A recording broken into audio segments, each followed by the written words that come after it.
الله أكبر الله أكبر الله أكبر لا إله إلا الله الله أكبر الله أكبر الله أكبر ولله الحمد الله أكبر كبيرا والحمد لله كثيرا وصل اللهم وسلم على محمد وعلى آله وصحبه وسلم تسليما.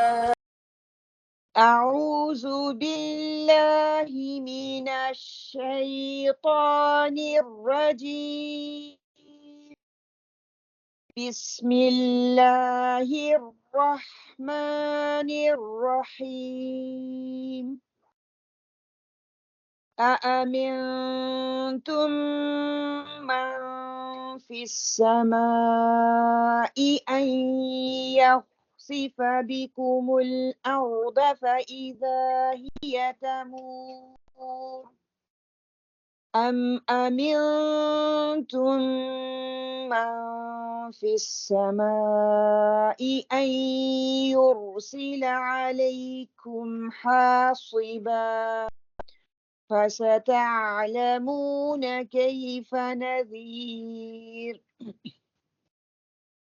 ولقد كذب الذين من قبلهم فكيف كان نكير. أولم يروا إلى الطير فوقهم صافات ويقبضن ما يمسكهن إلا الرحمن إنه بكل شيء بصير.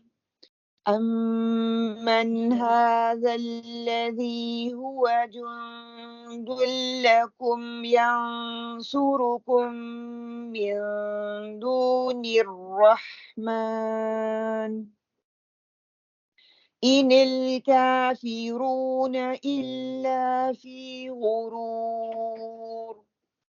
أمن هذا الذي يرزقكم إن أمسك رزقه بل لجوا في عتو ونفور.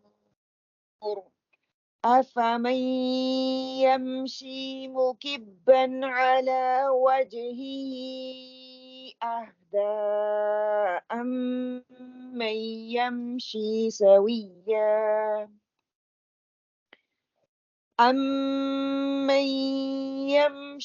سويا على صراط مستقيم.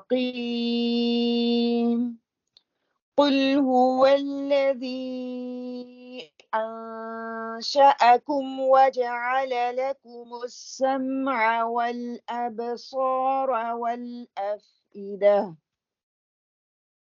قليلا ما تشكرون. قل هو الذي ذرأكم في الأرض وإليه تحشرون. ويقولون متى هذا الوعد إن كنتم صادقين. قل إنما العلم عند الله وإنما أنا نذير مبين. فلما رأوه زلفة سيئت وجوه الذين كفروا وقيل هذا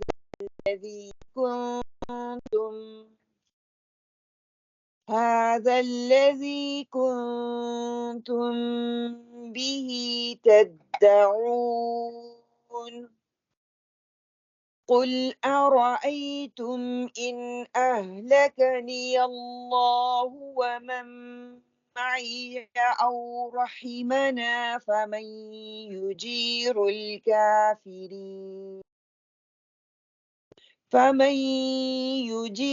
الكافرين من عذاب أليم.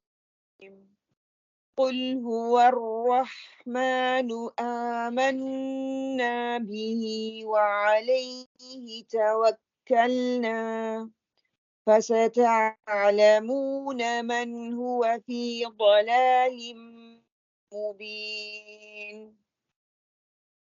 قل أرأيتم إن أصبح ماؤكم غورا فمن يأتيكم بماء معين. اللهم صل على محمد وعلى آل محمد كما صليت على إبراهيم وعلى آل إبراهيم إنك حميد مجيد.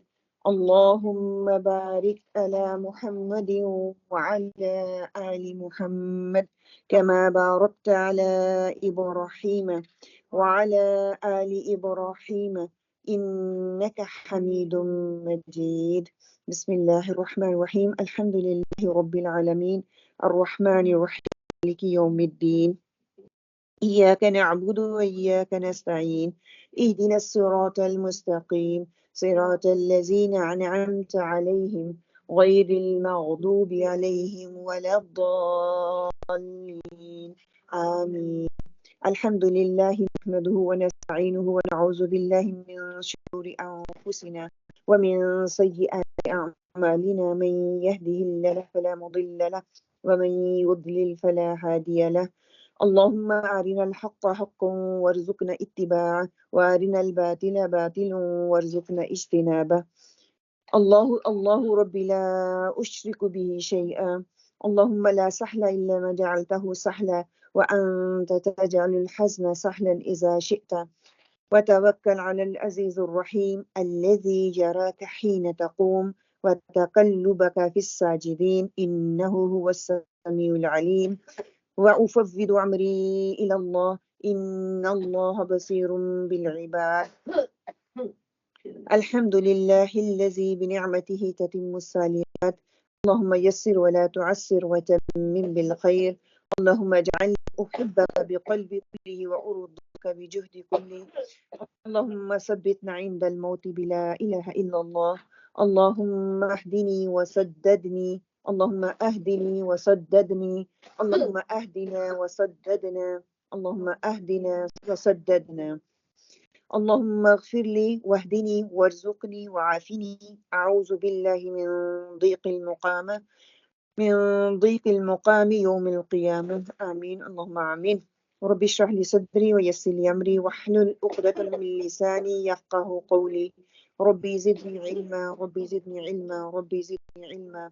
اللهم فقهنا في الدين. اللهم فقهنا في الدين.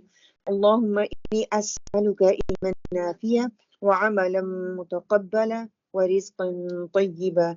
اللهم انفعنا بما علمتنا وعلمنا ينفعنا وزدنا علما. آمين اللهم آمين. السلام علیکم ورحمۃ اللہ وبرکاتہ. انشاءاللہ تعالیٰ آج سورہ ملک ہے. انشاءاللہ اس کا موضوع جو ہے جہنم میں جانے کی وجوہات کیا ہیں اور عالم غیب کا جو علم ہے اس کے بارے میں بات ہوگی. انشاءاللہ تعالیٰ آج دوسرا حصہ آج ہم اس کو کمپلیٹ کر لیں گے بسم اللہ انشاءاللہ. آج کا ذکر اہدنا الصراط المستقیم کہ اے اللہ ہمیں جو ہے سیدھا راستہ دکھا. اس کی آپ نے دعا کرنی ہے انشاءاللہ اور اسی دعا کو آپ نے مانگتے رہنا ہے انشاءاللہ سے لے کے شام تک روزہ کھلنے تک اس کی دعا کریں. اللہ تعالیٰ ہر نماز میں ہم کرتے ہیں لیکن ایک خاص مقصد کو سامنے رکھتے ہوئے کریں گے تو انشاءاللہ اللہ تعالیٰ ہمارے لیے سب فرمائیں گے. آج کا اسلام کثرت سے سب کو کرنا ہے. ٹھیک ہے کوشش کریں کہ مسافہ کریں کہ جو چھوٹے چھوٹے گناہ ہیں وہ بھی جھڑ جاتے ہیں. اگر مسافہ کرنے کی نہیں ہے تو ویسے ہی آپ جس کو ملے کوئی آپ کسی کو جانتے ہیں یا نہیں بھی جانتے تو آپ اس کو اسلام بول دیں نا انشاءاللہ. مسافہ اسلام جی اسلام ہاتھ جو ہم ملاتے ہیں نا اس کو مسافہ بولتے ہیں. آج کی سنت کیا ہے کہ فرض نمازیں اول وقت میں پڑھنے کی کوشش کرنی ہے. الحمدللہ روزے ہیں، کوشش کر رہی ہوں گی. کئی دفعہ تھوڑی بہت آگے پیچھے ہو جاتا ہے نا، کوکنگ میں ہم بیزی ہیں یا صفائیوں میں جا کے لگ جاتی ہیں، تو کوشش کریں کہ پہلا کام جو کرنا ہے وہ انشاءاللہ تعالی میں نے نماز کو اول وقت میں پڑھنا ہے.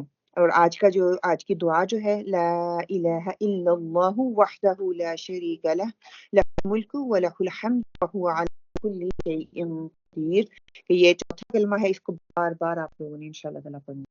ٹھیک ہے انشاءاللہ. ریکیپ ہم تھوڑا کر لیں. کل کیا سیکھا تھا، کیا سمجھ آئی سورۃ ملک کے حوالے سے؟ جی جیسے کہ ہم نے سمجھا ہوا ہے کہ عشاء کی نماز کے بعد فوراً وہ قبر جاتی ہے، خالی پڑھنے سے نہیں سمجھنے جو ہے اس پہ عمل کرنا. الحمدللہ. اوکے.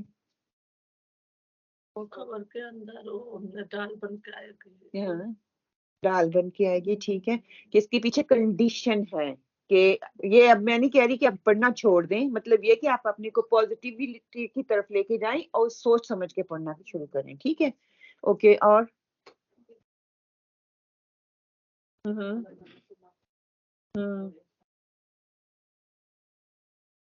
خود محاسبہ کرنا ہے. ٹھیک ہے.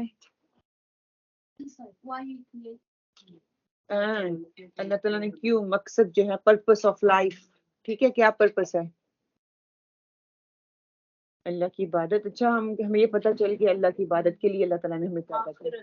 آخرت اکاؤنٹیبلٹی میرے پاس ہوگی نا، تو پھر میرے جینے کا مقصد بھی مجھے مل جائے گا. ہماری لکھی ہوئی ہے، اللہ پاک کو پتہ ہے، ہم کو نہیں، ہم گزار رہے ہیں، لیکن ہم اپنی آخرت کو سنوارنے کے لیے کیا اپنی آخرت کا جو انجام ہوگا، جس کا رزلٹ جو نکلنا ہے نا، وہ اس کے لیے. یہ دیکھیے نا، وہ اس کی مثالیں ہمارے سامنے. ایک انسان صبح سے لے کے شام تک اتنی محنت کرتا ہے اور گھر جب آتا ہے تو وہ بڑی مشکل سے گزارا ہو رہا ہوتا ہے، اور ایک انسان بڑے آرام سے آفس میں بیٹھا ہوا ہے اور جب گھر آتا ہے تو اچھی جاشی والی زندگی گزار رہا ہے نا. تو یہ اللہ تعالیٰ نے جو رزق ہے وہ لکھ کے بھیجا ہے. وہ میں اور آپ ہم محنت نہیں کریں گے، ہاں اس کے لیے اسباب کا استعمال میں نے ضرور کرنا ہے، میں نے محنت کے لیے نکلنا ہے کہ وہ بھی عبادت ہے، لیکن اپنی ساری کوششیں اسی کے لیے نہیں لگا دینی. اوکے. اور کچھ بیلنس رکھنا ہے. ٹھیک ہے. اس صورت میں مردوں سے زندہ پھر احسن عمل کرنا. ٹھیک ہے. جی احسن عمل کیا تھا؟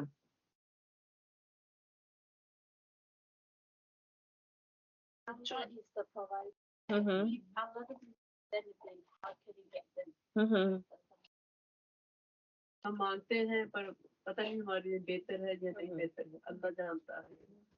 جو بہتر ہے وہ دیتا ہے، ہم کہتے ہیں ہمیں ملا نہیں. مجھے لگتا ہے وہ عمل چھوٹا ہو یا بڑا ہو تو ہر روز جو کیا جاتا ہے نا، کوالٹی کے لحاظ سے احسن عمل، جس کو ہم اپنی انگلش میں کہہ لیں ایکسیلنٹ. ایک ہوتا ہے نا کوئی بچہ ورک کر کے لے کے آتا ہے اٹس اوکے، ایک کہتے ہیں گڈ، دوسرا ایک اچھا کہتے ہیں ایکسیلنٹ. ٹھیک ہے. یہ 3 درجے تھے. جو گڈ اور جو اوکے والا ہے نا اس کو تو چھوڑ ہی دیں، اس کے لیے تو ہم نے کوشش ہی نہیں کرنی، اس سے اوپر اٹھنا ہے. ایک ہوتا ہے نا good, we want to be good in front of Allah subhanahu wa ta'ala, and good کے لیے کوشش کریں گے تو انشاءاللہ ایکسیلنٹ کی طرف جائیں گے. اگر ہم چھوڑ دیں کہ ایکسیلنٹ کو چھوڑ دیا، وہ تو ہمارا درجہ ہی نہیں، ہم کر ہی نہیں سکتے. ٹھیک ہے. میں پھر رہ گی اوکے اور گڈ پہ. آپ امیجن آف کریں، آپ گڈ کی تیاری کر رہے ہیں لیکن جب اللہ کے سامنے کھڑے ہوں گے تو وہ اوکے میں آ جائیں گے. انشاءاللہ سورہ واقعہ پڑھیں گے تو آپ کو زیادہ یہ چیز واضح ہو جائے گا. تو کوشش میں نے آگے کے لیے کرنی ہے. اللہ برکت والی ذات ہے الحمدللہ. اور برکت کا مفہوم ہر چیز پہ کھا دیتے ہیں. ہاں اللہ ہر چیز کہ اللہ سبحانہ وتعالیٰ برکت والی ذات ہے، اور اللہ سبحانہ وتعالیٰ برکت کا مفہوم کیسے سمجھا تھا پھر ہم نے؟ اللہ کی ذات برکت والی ہے. ہاں برکت نہیں مانگنی، برکت مانگنی بلکہ کثرت نہیں مانگنی. اوکے. برکت کا مفہوم ہم نے سمجھنے کی کوشش کی تھی نا، تو کیا تھا برکت؟ کیا تھی؟ ہاں وسعت آ جانا، فروانی آ جانا، بڑھوتی ہو جانا، بڑھ جانا، تھوڑے میں اضافہ ہو جانا، تھوڑے وقت میں زیادہ کام کر لینا، تھوڑے پیسوں میں زیادہ چیزوں کو خرید لینا، یہ برکت ہے.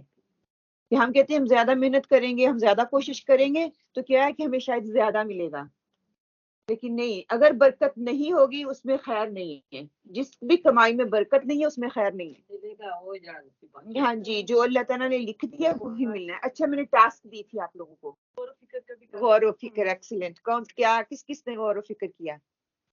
جیسے جب فروٹ چاٹ بنائی تو وہ سارے فروٹ کو دیکھ کے ہاں ہاں کہ کیسے اللہ تعالیٰ نے یہ انار کو کیسے ہاں۔ کے دانے بنائے، سوچا ہے اس کے بارے میں۔ دیکھیے انگور کے دانے بھی ایک سٹائل میں ہوتے ہیں، سبحان اللہ، چھت بنا اور کیسے وہ لگتے ہیں نا، سبحان اللہ۔ اوکے، اور کس نے کیا؟ ہاں، آپ نے کس پہ غور و فکر کیا؟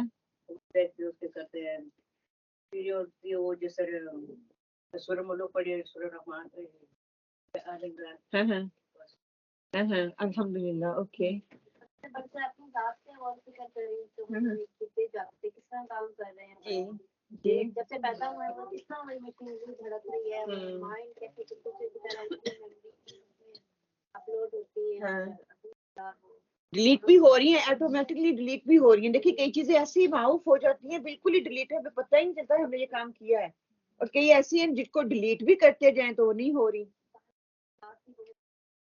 بہت بڑا معجزہ ہے کہ انسان، اللہ تعالیٰ بار بار قرآن پاک میں کہتے ہیں کہ خود اپنے اوپر ہی نظر دوڑا لے، دیکھ لے تو آپ انسان کو خود ہی پتہ چل جائے گا، قریب جاؤ گے۔ ایکسلنٹ، گڈ، الحمد للہ۔ اوکے، مکافات عمل، ایک چھوٹا سا آرٹیکل آپ کے ساتھ شیئر کروں گی کہ ایک چور اپنے بیٹے کے ساتھ کہیں چوری کرنے جا رہا تھا تو ایک گھر کی طرف اشارہ کرتے ہوئے فخر سے اپنے بیٹے کو کہنے لگا، وہ سامنے جس گھر میں دیا جل رہا ہے نا، اس گھر میں 5 بار میں نے اس گھر کو لوٹا ہے، اس کو لوٹ چکا ہوں۔ چور کے بیٹے نے کہا، ابا جی آپ نے 5 بار اس گھر کو لوٹا ہے، پھر بھی وہاں پہ دیا جل رہا ہے، اور ہمارے گھر میں پھر بھی نہیں جلتا، بھوک فاقہ کشی اور اندھیرا ہے۔ یاد رکھیے کہ چوری کا مال جب چور چوری کرتا ہے نا تو اس کا ایمان نہیں ہوتا، وہ ایمان سے فارغ ہو جاتا ہے۔ تو ہمیشہ حرام جو ہوتا ہے نا نکل ہی جاتا ہے، کسی نہ کسی صورت میں نکل جائے۔ کوئی بھی جو حرام کماتے ہیں آپ ان کی لائف کو دیکھیں، جتنے آتے ہیں نا اسے دگنے نکل رہی ہیں، لیکن وہ جو نہیں سمجھنا چاہتے وہ نہیں سمجھتے۔ بچے بیمار ہو رہے ہیں، خود کو بیماریاں لگ رہی ہیں، کبھی کہیں خرچ ہو رہے ہیں، کبھی کہیں خرچ ہو رہے ہیں، لیکن انسان کہتا ہے کہ بس آ رہا ہے تو خرچ ہو رہا ہے، بس ٹھیک ہے چل رہا ہے کام، لیکن دنیا کے ساتھ ساتھ اپنی آخرت بھی وہ خراب کر رہا ہے۔ کسی کو بے سکون کر کے آپ خود بھی ایک نہ ایک دن بے سکون ضرور ہو جائیں گے۔ کسی کو دھوکہ دیں گے تو ایک دن وہی دھوکہ گھوم کر جو ہے شدت کی طرح بڑھے گا۔ کسی کی تکلیف کو کسی کو پہنچائیں گے تو آپ کو بھی اس کی کڑی تکلیف کا سامنا کرنا پڑے گا۔ مکافات عمل کبھی بھی بتا کر نہیں آتا مگر آتا ضرور ہے، اور اس کی پکڑ اتنی شدید ہوتی ہے کہ انسان کی جو چیخیں ہوتی ہیں وہ 7ویں آسمان تک سنی جاتی ہیں۔ اس لیے کسی کو غم یا رنج میں نقصان نہ پہنچائی۔ ایک بات اتنا ضرور سوچ لینا کہ تم بھی مکافات عمل سے گزرنا ہے، لیکن دنیا ہے ہی مکافات عمل نہ، کہتے ہیں تو گول گول گھوم رہی ہے، گھوم کے وہ چیز آپ کی طرف آتی ہے، جیسا کسی کے ساتھ کرو گے ویسے ہی تمہارے ساتھ ہوگا۔ زندگی میں صرف اتنا یاد کر لینا کہ تمہاری شکایت کوئی خدا سے نہ کر دے، کہ دعا تو کوئی کرے لیکن کوئی شکایت نہ کر دے۔ اگر شکایت ہو گئی تو پھر اللہ کے سامنے حاضری ہونی ہے۔ کہتے ہیں نا کہ دنیا میں اگر کسی کا حق مارا ہے تو دنیا میں ہی اسی سے معافی مانگ لی جائے، اگر اللہ کے سامنے اس نے اپنا حق مانگ لیا تو پھر وہاں پہ ہم کیا کریں گے، وہاں پہ پھر ہمارے لیے مشکل ہو جائے گی۔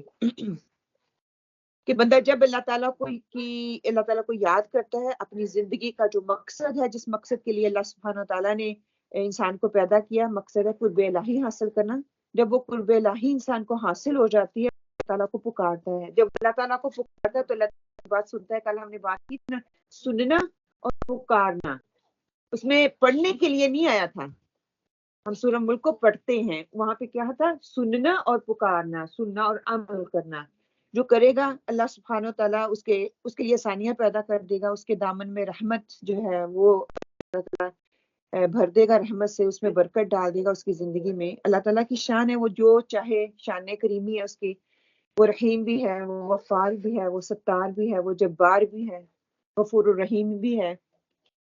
تو جتنا ہم جس طریقے سے اللہ سبحانہ تعالیٰ کو، جیسے ہماری دعا ہے، جیسے پکاریں گے وہ ویسے ہی اللہ سبحانہ تعالیٰ اس کو پورا کر دے گا۔ اور دوسرا یہ بھی ہے نا کہ جیسے ہم گمان کریں گے ویسے اللہ تعالیٰ کو پا لیں گے۔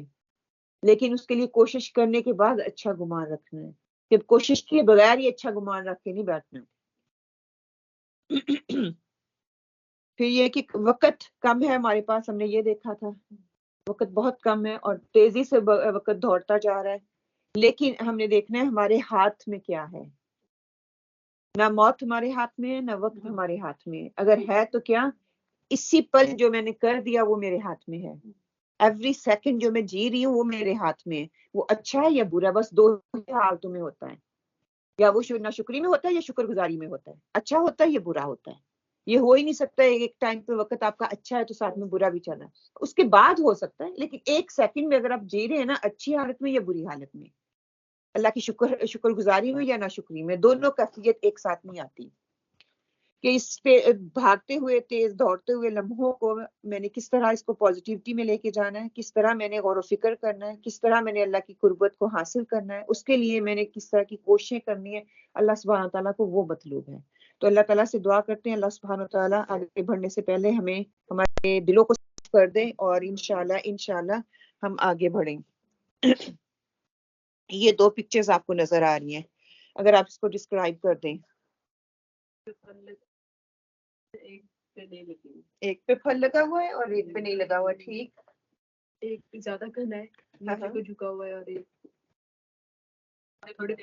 ایک پہ تھوڑے پتے ہیں. ٹھیک، گہری چھاؤں ہے، ایک کی چھاؤں بھی گہری ہے. ٹھیک ہے، اور کچھ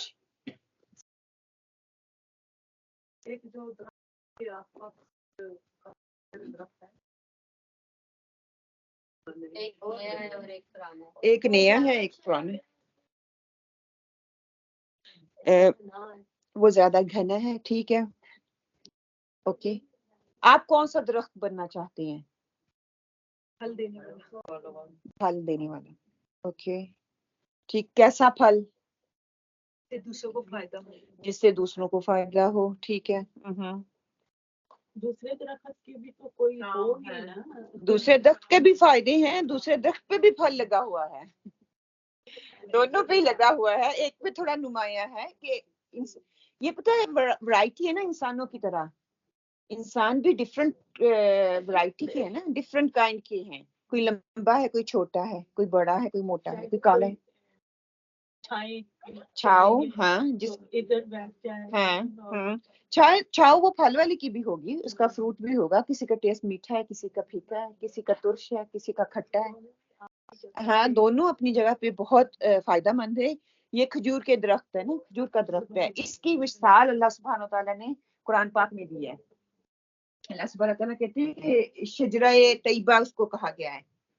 یہ جو انسان ہے نا، یہ کیا ہے کہ اپنے رب اللہ سبحانہ تعالیٰ نے اس کو ایسا درخت بنایا ہے کہ جس سے دوسرے فائدہ اٹھانے والے ہیں. مومن سے اس کو تشبیہ دی گئی ہے. تو مومن ایسا پھل دیتا ہے جس سے صرف وقتی فائدہ نہیں ہوتا، بلکہ اس سے دور تک نسلوں تک جو ہے فائدہ اٹھایا جاتا ہے. مقصد یہ زندگی کیا ہے کہ اللہ کا رنگ میں، اللہ کے رنگ میں رنگنا ہے. میں نے دنیا کے رنگ میں نہیں رنگنا، میں نے اللہ کے رنگ میں اپنے آپ کو رنگنا ہے. اور پھر کیا ہے کہ اختیار اللہ تعالیٰ نے ہمیں دے دیا کہ میں نے کون سا رنگ رنگنا ہے. دیکھیے اگر آپ کے پاس کالا رنگ ہے تو اس کے اوپر آپ کوئی اور رنگ چڑھا سکتے ہیں؟ کالے پہ نہیں، کسی اور رنگ پہ کوئی اور رنگ چڑھا سکتے ہیں. لائٹ پہ ڈارک آ جائے گا. لائٹ پہ ڈارک آ جائے گا. جو کلر وائٹ پہ آپ چڑھائیں گے وہ کسی اور پہ نہیں آئے گا. ٹھیک ہے، تو آج سے کوشش کریں اپنے دلوں کو ہم نے وائٹ کرنا اور اس کے اوپر اللہ کا رنگ چڑھانا. اگر اس میں کوئی اور رنگ مکس ہوا تو وہ مطلوب نہیں ہے. کل بھی پڑھایا تھا ہم نے کہ یہاں پہ پاکی ہوگی، ناپاکی آ کے نہیں ٹھہرے گی. بس اس چیز کو اپنے دماغ میں رکھیں گے نا تو انشاءاللہ تعالیٰ اللہ کا رنگ چڑھنا شروع ہو جائے گا، پازیٹیوٹی آنا شروع ہو جائے گی. اچھا رنگ کس کا ہوتا ہے؟ وہ اللہ سبحانہ تعالیٰ کے. لوگوں کی بندگی اختیار کرو اپنے رب کی جس نے تجھے پیدا کیا. کہ لوگوں کو کہا جا رہا ہے کہ اپنے رب کی بندگی جو ہے اس میں آ جاؤ، اس کی اطاعت کرو. تم میں سے بہترین گروہ وہ ہے جو انسانوں کی ہدایت کے لیے میدان میں لایا گیا. تم نیکی کا حکم دیتی ہو اور بدی سے روکتی ہو اور اللہ پر ایمان رکھتے ہو. سورہ ال عمران کی آیت نمبر 3 سے 11 میں ہم نے یہ چیز پڑھی تھی کہ اللہ تعالیٰ نے انسان کو ہمیں ایک ایسی امت میں پیدا کر دیا تھا کہ امت وسط ہے. اور اس امت کا مقصد ہے، پرپس ہے کیا؟ دوسروں کو نیکی کی طرف بلانا، ہدایت کی طرف بلانا اور اچھے چیز کا جو ہے وہ ان کو دعوت دینا. اس سے پہلے بہت سی قومیں ایسی آئیں جنہوں نے کہ اللہ تعالیٰ نے ان کو یہ ذمہ داری دی، انہوں نے یہ ذمہ داری اچھے طریقے سے نہیں نبھائی، تو اللہ سبحانہ تعالیٰ نے ہمیں وہ ذمہ داری دے دی. اچھا، جب ہم ایمان لاتے ہیں اور آخرت پر یقین رکھتے ہیں، ایسے لوگ اپنے رب کی طرف سے راہ راست پر ہیں اور وہی فلاح پانے والے ہیں. یہ سورہ بقرہ کی آیت نمبر ہے. ادعو الی سبیل ربک بالحکمت والموعظۃ الحسنہ، کہ اپنے رب کے راستے کی طرف دعوت دو، حکمت عمدہ نصیحت ہے. ایک شجرہ نسب بننے کے لیے، ایک شجرہ طیبہ بننے کے لیے مجھے دوسروں کو جو ہے وہ دعوت دینی ہے. وہ اب آپ کی چوائس ہے کہ کس طرح کی دعوت آپ نے دینی ہے. آپ نے بگر لیول پہ دینی ہے، اوکے لیول پہ دینی ہے، گڈ لیول پہ دینی ہے، یا ایکسیلنٹ لیول پہ دینی ہے. Choice is yours. اللہ سبحانہ تعالیٰ کہتے ہیں نا، جو بھاگے گا اللہ سبحانہ تعالیٰ اس کے ساتھ، جو قدم چل کے آئے گا اللہ تعالیٰ کہتے ہیں میں اس کی طرف 2 قدم، اگر وہ ہم 1 قدم بڑھاتے ہیں وہ 2 قدم بڑھائے گا. اگر آج مشکل نظر آ رہی ہے وہ کہتے ہیں میں آسانی کر دوں گا.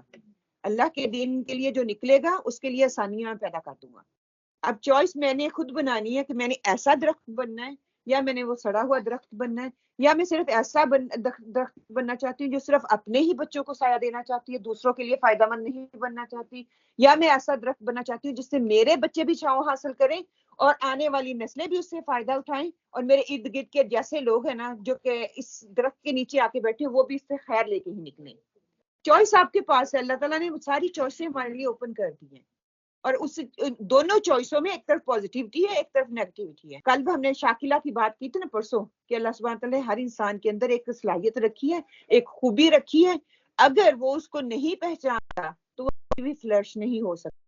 ہر ایک کی شاکلہ ڈفرنٹ ہے، ہر ایک کی نیچر ڈفرنٹ ہے، ہر ایک کے اندر کوالٹیز ڈفرنٹ ہے. اس کو پہچاننا ہے. میں نے خود پہچان نہیں آ رہی، گھر والوں سے پوچھے، وہ بتا کہ ممی آپ اس میں گڈ ہو، ممی آپ اس میں گڈ ہو، اینڈ جسٹ اس کو پھر آگے دیکھے.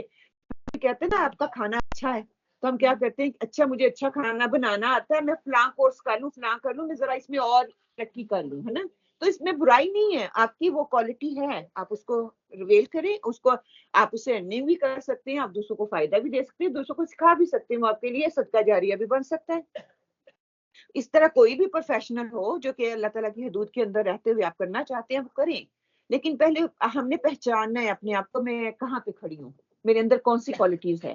اگر مجھے پتا نہیں ہے تو پھر وہ جانوروں والی لائف ہے، بس ہم کھا پی رہے ہیں.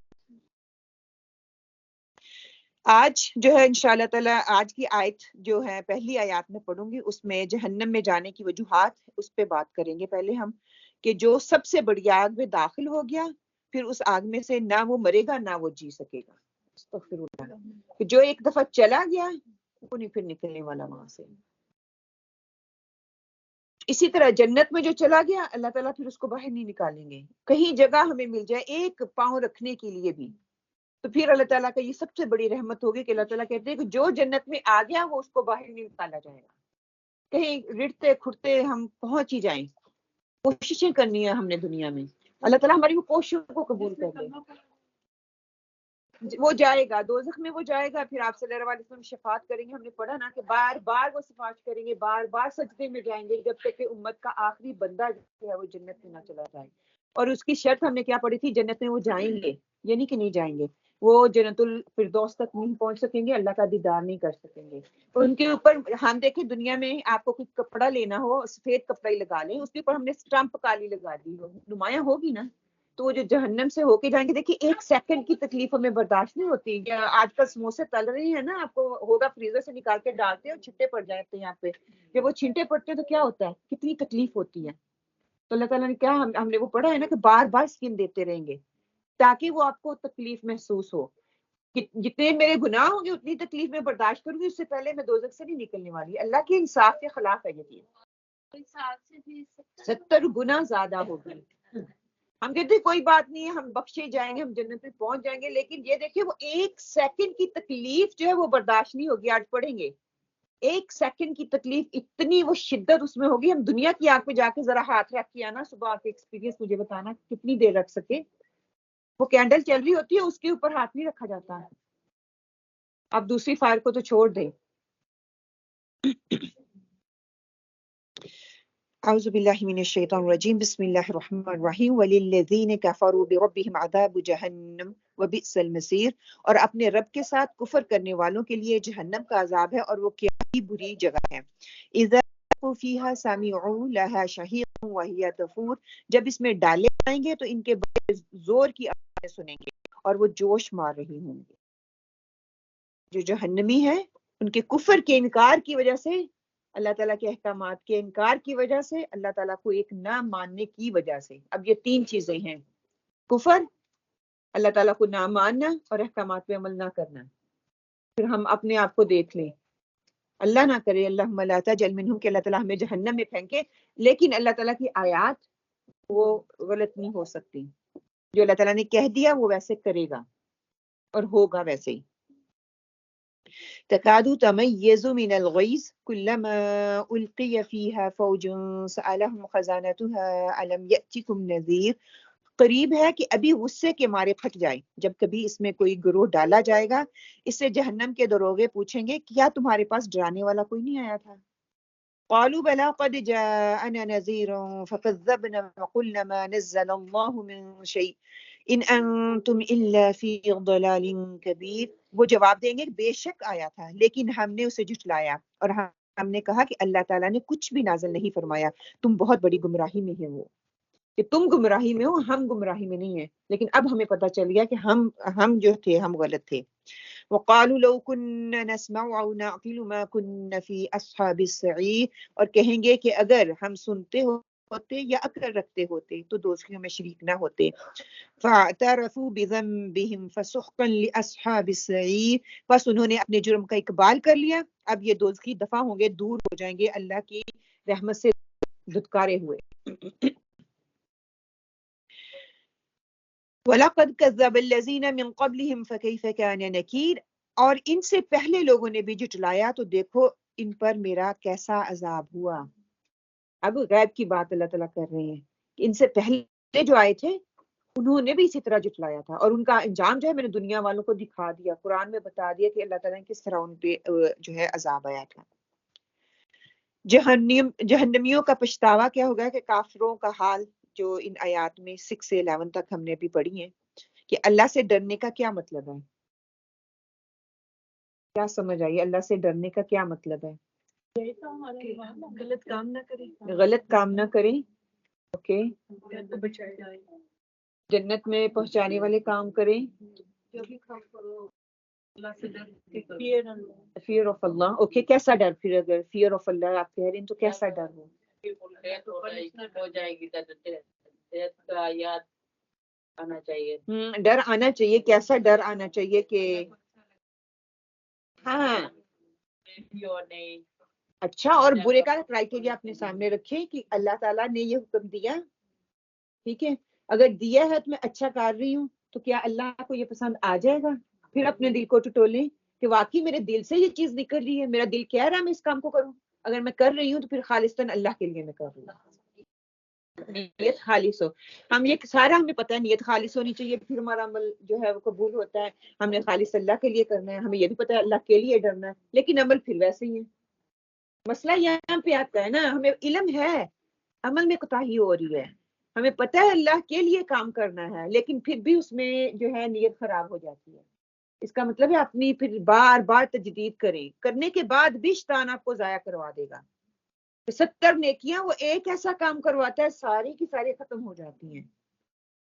آپ امیجن کریں آپ 70 پوڑیاں چڑھ کے اوپر جاتے ہیں سیڑھیاں، اور 70ویں سیڑھی پہ ہو اور یکدم آپ کو وہ نیچے گرا دے، کیا حشر ہوگا آپ کا؟ کچھ بھی نہیں بچے گا۔ ایسے یہ شیطان کرواتا ہے، کتنا سنبھل کے ہمیں قدم رکھنے کی ضرورت ہے۔ اچھا خاصا بیٹھا بٹھایا بندہ 1 سیکنڈ میں کسی کی چغلی ہم کر دیتے ہیں، پتہ ہی نہیں چلتا، وہ ایسے منہ سے نکل آتی ہے نا، کئی دفعہ انٹینشن بھی نہیں ہوتی کہ کئی دفعہ تو ہوتی ہے نا بندہ پلاٹنگ کر کے یا صبح بنا کے کہتا ہے میں نے کسی کے گھر جانا ہے اور کسی کی بات کرنی، کئی دفعہ بس جنرل بیٹھے باتیں کر رہے ہوتے ہیں اور وہ کہتا ہے کہ نہیں بس یہ بات کر دو فلاں بندے کی، اور ہمیں پتہ بھی ہے چغلی ہے، ہم دوسرے کو روکنا بھی چاہ رہے ہیں لیکن ہمت ہی نہیں پڑ رہی، پھر اس کا حصہ بن رہے ہیں، وہ زبردستی کروا رہا ہے۔ تو بہت آگے چلے جاتی ہیں، ایک واقعہ ہے کہ نبی پاک صلی اللہ علیہ وسلم جو آپ نے آتے ہی کہا تھا کہ حلال کر لو، تو آپ بہت حیران ہوئی تھی کہ ہم نے تو گوشت کھایا نہیں، کیسے حلال کر رہے ہیں؟ پھر نبی پاک صلی اللہ علیہ وسلم نے بتایا تھا جس ان کے پاس ایک عورت آئی تھی، تو جب وہ باہر نکلی ہے تو ان دونوں نے صرف اتنا کہا تھا کتنا بولتی ہے، اور ہم سوچیں کوئی گھر میں ہمارے مہمان آتا ہے نا، تو کہتے ہیں وہ اپنی بلائیں لے کے جاتا ہے آپ کے گھر سے، تو ہم نے کہنا ہے وہ بیٹھا کیسا تھا، اس نے پلیٹ میں کتنا ڈالا، دیکھیں نا کھانے کا طریقہ ہی نہیں آتا، ہم 10 باتیں تو کریں گے منیمم. اتنی چھوٹی بات کی تھی کہ کتنا بول دی، اتنی چھوٹی بات. سبحان اللہ. وہ دیکھیں نا صرف اتنی سی کسک دل میں آنے کے ایک فلاں بندہ رو رہا ہے، 1.25 سال کی جو تہجد کی نماز ہے وہ پیچھے رہ گئے. ہم تو پتہ نہیں اتنی بڑی سوچتے ہیں، اگر اتنا اندر سے جائزہ لینا شروع کریں نا تو ہمیں پھر پتہ چلتا ہے کہ ہمیں بہت باریکی سے سوچنے کی ضرورت ہے. اچھا آگے کیا ہے؟ یا تو جہنم سے آوازیں آئیں گی، یا پھر جو لوگ جس جہنم میں گرے ہوئے ہوں گے وہ چیخیں مار رہے ہوں گے. کہ دونوں رائے ہمیں ملتی ہیں کہ یا تو جہنم خود چیخ کے کہہ رہی ہے لوگ میرے اندر آئیں، یا پھر اس کے اندر جو لوگ آلریڈی پھینکے جا چکے ہیں وہ چیخیں مار رہے ہوں گے. امیجن دیکھیں کوئی حادثہ ہو جاتا ہے تو وہ چیخیں جو آ رہی ہوتی ہیں وہ بندے سے برداشت نہیں ہوتی. اور اس کی کہتے ہیں کہ گدے کی ابتدائی آواز میں جیسے نا شہیق کا لفظ استعمال ہوا کہ اس کو کہتے ہیں جب وہ گدا شروع ہوتا ہے بولنے کے لیے تو اس کی آواز زیادہ سٹرونگ اور سخت ہوتی ہے، پھر آہستہ ہو جاتا ہے. ویسی اس کی ہوگی کہ جہنم کی آواز گدے کی آواز سے تشبیہ دے کے مثال دی گئی ہے اس کی. سورہ ہود میں اللہ سبحانہ تعالیٰ فرماتے ہیں کہ دوزخ میں دوزخی ہانپے جائیں گے اور پکاریں گے، پھنکاریں گے، وہاں پہ پھونکے مارے ہوں گے. مطلب کہ وہ امیجنیشن کرنا بھی انسان کو نا اس تصور کو کام اٹھتا ہے بندہ کہ کیسا وہاں پہ ماحول ہوگا. ہم دنیا میں تو کہہ رہے ہیں کہ بس دنیا ہم جی رہے ہیں، کوئی کسی کی پکڑ نہیں ہے. اللہ تعالیٰ کہتا ہے دنیا میں چھوٹ دے رہا ہوں کہ آپ جتنا جینا چاہتے ہو جی لو، لیکن اگر میرے حکموں کے خلاف ہے تو پکڑ آئے گی. پھر دنیا میں بھی آتی ہے، پھر اس کا انجام بھی برا ہوتا ہے. اب ہم اپنی آنکھوں سے بھی دیکھتے ہیں دنیا میں اللہ تعالیٰ کی نافرمانی کرتا ہے تو اس کو دنیا میں سزا مل جاتی ہے کسی بھی طریقے سے. وہ ہمیں وہ اختیار نہیں ہے کہنے کا، لیکن رزلٹ سامنے آ جاتا ہے. کہیں نہ کہیں دل بھی ہماری آوازیں ہماری باتیں دوسروں تک کو ہم کنوے کر ہی دیتے ہیں، اس نے فلاں ٹائم پہ یہ کیا تھا نا اب اس کی سزا ہے. حتیٰ کہ ہمیں یہ اختیار نہیں ہے کہنے کا، ہمیں نہیں پتا وہ اس کی آزمائش ہے یا اللہ اور اس کو جو تھوڑا اس نے گناہ کیا تھا اللہ تعالیٰ اپنے قریب لانے کی کوشش کر رہے ہیں. اس کو کہتے ہیں نا کہ جو کہ مومن ہوتا ہے اللہ تعالیٰ اس کو بیماری دے کے یا کس طرح چھوٹی موٹی آزمائش میں ڈال کے اس کو صاف کر کے لے کے جانا چاہتا ہے، اس کی صفائی کر کے لے کے جانا چاہتا ہے. تو ہم اپنی قیافے لگانا شروع کر دیتے ہیں. اللہ تعالیٰ نے ہمیں کہا ہی نہیں ہے کسی کے بارے میں ہم برا گمان کریں، ہمیشہ اچھا گمان کریں. برا گمان کرنے سے پہلے 70 دفعہ آپ اس کے بارے میں اچھا سوچیں. 70 دفعہ سوچنے کا تو موقع نہیں، ہم 2-3 دفعہ کریں گے تو ہماری تو بس ہو جاتی ہے.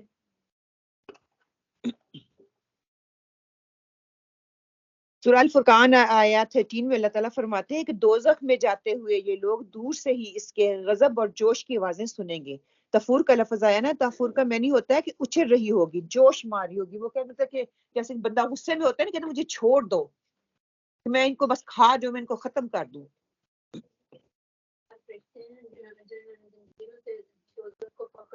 جکڑ کے رکھا ہوا ہے. کون سی چیز جوش مار رہی ہوگی؟ آگ مار رہی ہوگی، یا آگ کے اندر جو لوگ ہیں وہ مار رہے ہوں گے، یا جہنم مار رہی ہوگی، اللہ عالم، ہمیں نہیں پتا، لیکن وہ ایسی آوازیں ہوں گی. غیظ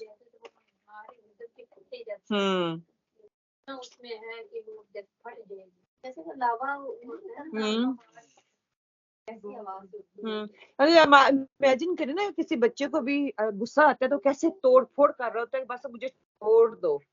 اب پتہ نہیں کسی کو ایکسپیرینس ہوا ہے یا نہیں، لیکن کئی دفعہ لوگوں کا اس طرح کے رویے ہمیں ملتے ہیں کہ ان کو کوئی چیز نظر نہیں آ رہی ہے، میری ماں ہے، بہن ہے، بیٹی ہے، بچی ہے، بس اس نے اپنا غصہ دکھانا ہے. اور امیجن کریں وہ انسان ہم سے کنٹرول نہیں ہوتا، یہ تو پھر جہنم میں اللہ کی مخلوق ہے. کہتے ہیں جہنم کی بھی فیلنگ ہے اور جنت کی بھی فیلنگز ہیں، وہ بھی ہماری طرح ہی ہے. جیسے ہم نے کل پڑھا نا اللہ تعالیٰ نے موت اور زندگی وہ بھی مخلوق ہے، اسی طرح دوزخ اور جنت بھی مخلوق ہے اللہ تعالیٰ کی. کوئی ڈرانے والا جب چوکیدار جو ہوں گے یا دروگا جو ہوں گے، جو سپاہی ہوں گے یا گارڈ کہہ لیں، جو بھی آپ سمجھنا چاہتے ہیں، باہر آئیں ڈور سے اور وہ کہیں کہ آپ اس دوزخ میں جا رہے ہو، تو آپ کو کسی نے ڈرانے والے نے ڈرایا نہیں تو ان کا جواب سن لیں. وہ کہیں گے ڈرانے والے آئے تھے ہمارے پاس، نبی بھی آئے تھے، داعی دین بھی ہمارے پاس آئے تھے، لیکن ہم نے ان کی بات کو مانا ہی نہیں. ہم کفر شرک پہ ہی لگے رہے، ہم نے اس میں کوئی فرق دیکھنے کی کوشش ہی نہیں کی. ہم نے اپنے آپ کو ہی صحیح کہا کہ میں ہی صحیح ہوں، میرا فرقہ ہی صحیح ہے، میری جماعت ہی صحیح ہے، میری مسجد ہی صحیح ہے، بس میں اسی پہ آنکھیں بند کر کے چلتی رہی. تو مجھے یہی سکھایا گیا تھا. میں نے کوشش ہی نہیں کی کہ میں دیکھوں ان کا میسج کیا ہے، وہ بتانا کیا چاہ رہے ہیں. میں نے قرآن کو اوپن کر کے دیکھنے کی کوشش ہی نہیں کی. شروع سے جھٹلا دیا کہ یہ آپ صلی اللہ علیہ وسلم کا اپنا ہی میسج ہے جو ہمارے سامنے رکھ رہے ہیں. شاعر اور کاہن اور اس کو مجنوں کہہ کے کوئی اس وقت تو نبی آئے، اب نبی نہیں آئیں گے، یہ ہمارا یقین ہے، ایمان ہے. تو پھر اوبیسلی داعی دین ہی ہے، وہ آپ ہیں، میں ہوں، ہمیں سارے اس میں آ جاتے ہیں. اگر ہم کسی کو دعوت دیتے ہیں اور اس کا آگے سے یہ ایسا رویہ ہوتا ہے تو پھر اللہ تعالیٰ سے دعا ہی ہم کر سکتے ہیں کہ اللہ تعالیٰ ان کے لیے ہدایت کی راہیں کھول دیں، ان کے لیے آسانی پیدا کر دیں. لیکن ہم نے سنا ان جو یہ سنا رہے تھے کہ اس کو یہ کہہ کر جھٹلا دیا کہ کوئی نبی نہیں ہے، کوئی دین نہیں ہے، کوئی مطلب ہمارے پاس جو ہمیں بتانے کے لیے آ رہے ہو یہ کوئی بھی سچ نہیں ہے چیز، ساری جھوٹ ہی ہے. ہم جو زندگی جی رہے ہیں بس یہی ہماری زندگی ہے. پھر 3 جوابات نبیوں کی دعوت پر انہوں نے جو دیے، اس کی بات ہوئی کہ انکار کیا سب سے پہلے تو انہوں نے، دوسری بات یہ انہوں نے کی کہ انہوں نے جھٹلا دیا، اور تیسری انہوں نے یہ کی کہ دین اللہ کا نہیں بلکہ تمہارا اپنا گھڑا ہوا دین ہے. ہم بھی یہی کہتے ہیں نا، کوئی کسی کو بات بتائیں کہ قرآن میں یہ نہیں ہے یا ہے نا آپ یہ کام کیوں کر رہے ہو، تو وہ کیا کہتے ہیں خود ہی بنا کے ہمیں بتا دیا کہاں لکھا ہوا ہے. جب ہم بتاتے ہیں یہاں لکھا ہوا ہے تو پھر وہ باپ دادا کی طرف پلٹتا ہے کہ وہ ہمارے پہلے غلط تھے، اس کا مطلب ہے وہ ایسے کر رہے تھے. یہ ہمارا رویہ، ہمارا بھی یہی رویہ ہے. اس وقت ان لوگوں تھا، آج ہمارا بھی یہی رویہ ہے. ہمیں بھی کوئی حق کی بات بتاتا ہے، یہ نہیں کہتے کہ اچھا جزاک اللہ آپ نے ہمیں بتا دیا، گھر جائیں تحقیق کریں، اسی وقت فوراً کسی کی دعوت کو نا ریجیکٹ نہیں کریں. اگر کسی نے آپ کا خیر خواہ ہے، آپ کے اندر خیر دیکھیے تو آپ کو میں آ رہا ہے نا، وہ بھی اللہ کی طرف سے ہے، ورنہ دیکھو لوگ ہمت نہیں کرتے کسی کو بتانے کی، کسی کی رویے کی وجہ سے، سختی کی وجہ سے، یا پتہ ہے کہ یہ بندہ ہٹ درم ہے، اس نے میری بات نہیں سننی. اگر آپ کے کانوں تک وہ بات آ گئی ہے نا تو پھر آپ ڈیفینیٹلی اس چیز کو مانیں کہ اللہ کی طرف سے، اللہ تعالیٰ چاہ رہے کہ میں اپنی اصلاح کر لوں، اور پھر اس کی تحقیق کریں. دل نہیں مانا تو یہ میری کمزوری ہے نا، بشری تقاضا ہے، میری کمزوری ہے یہ، پھر اس کی تحقیق کریں. پھر دوست کی وہاں پہ کیا کہیں گے، یہ نہ سننے اور نہ سمجھنے کی وجہ سے ہمارا یہ انجام ہوا. اگر سنتے اور سمجھتے تو ادھر نہ ہوتے.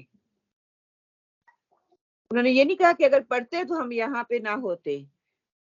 سنا، سننے کے بعد سمجھا نہیں اس چیز کو. یہی ہمارا حال ہے، ہم پڑھتے جا رہے ہیں، قرآن پڑھتے جا رہے ہیں، نہ سن رہے ہیں نہ سمجھ رہے ہیں.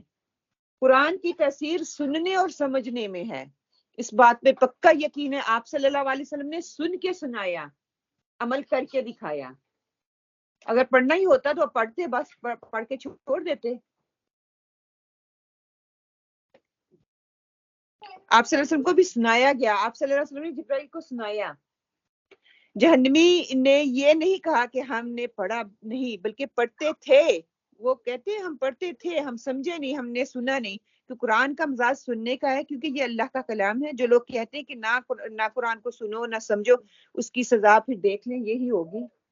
نہ سنیں گے نہ سمجھیں گے، جیسے چلتے آ رہے ہیں ویسے چلتے جائیں گے. دیکھیں کتنے آئے اور کتنے چلے گئے، ہم نے بھی ایک دن چلے جانا ہے.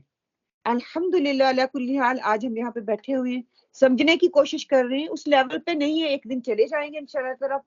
کوشش کر رہی ہیں. اب اچھا گمان اللہ تعالیٰ سے، اللہ تعالیٰ ہماری کوششوں کو قبول کر لیں گے، اللہ تعالیٰ ہمیں توفیق دیں گے، اللہ تعالیٰ ہمیں استقامت دیں گے.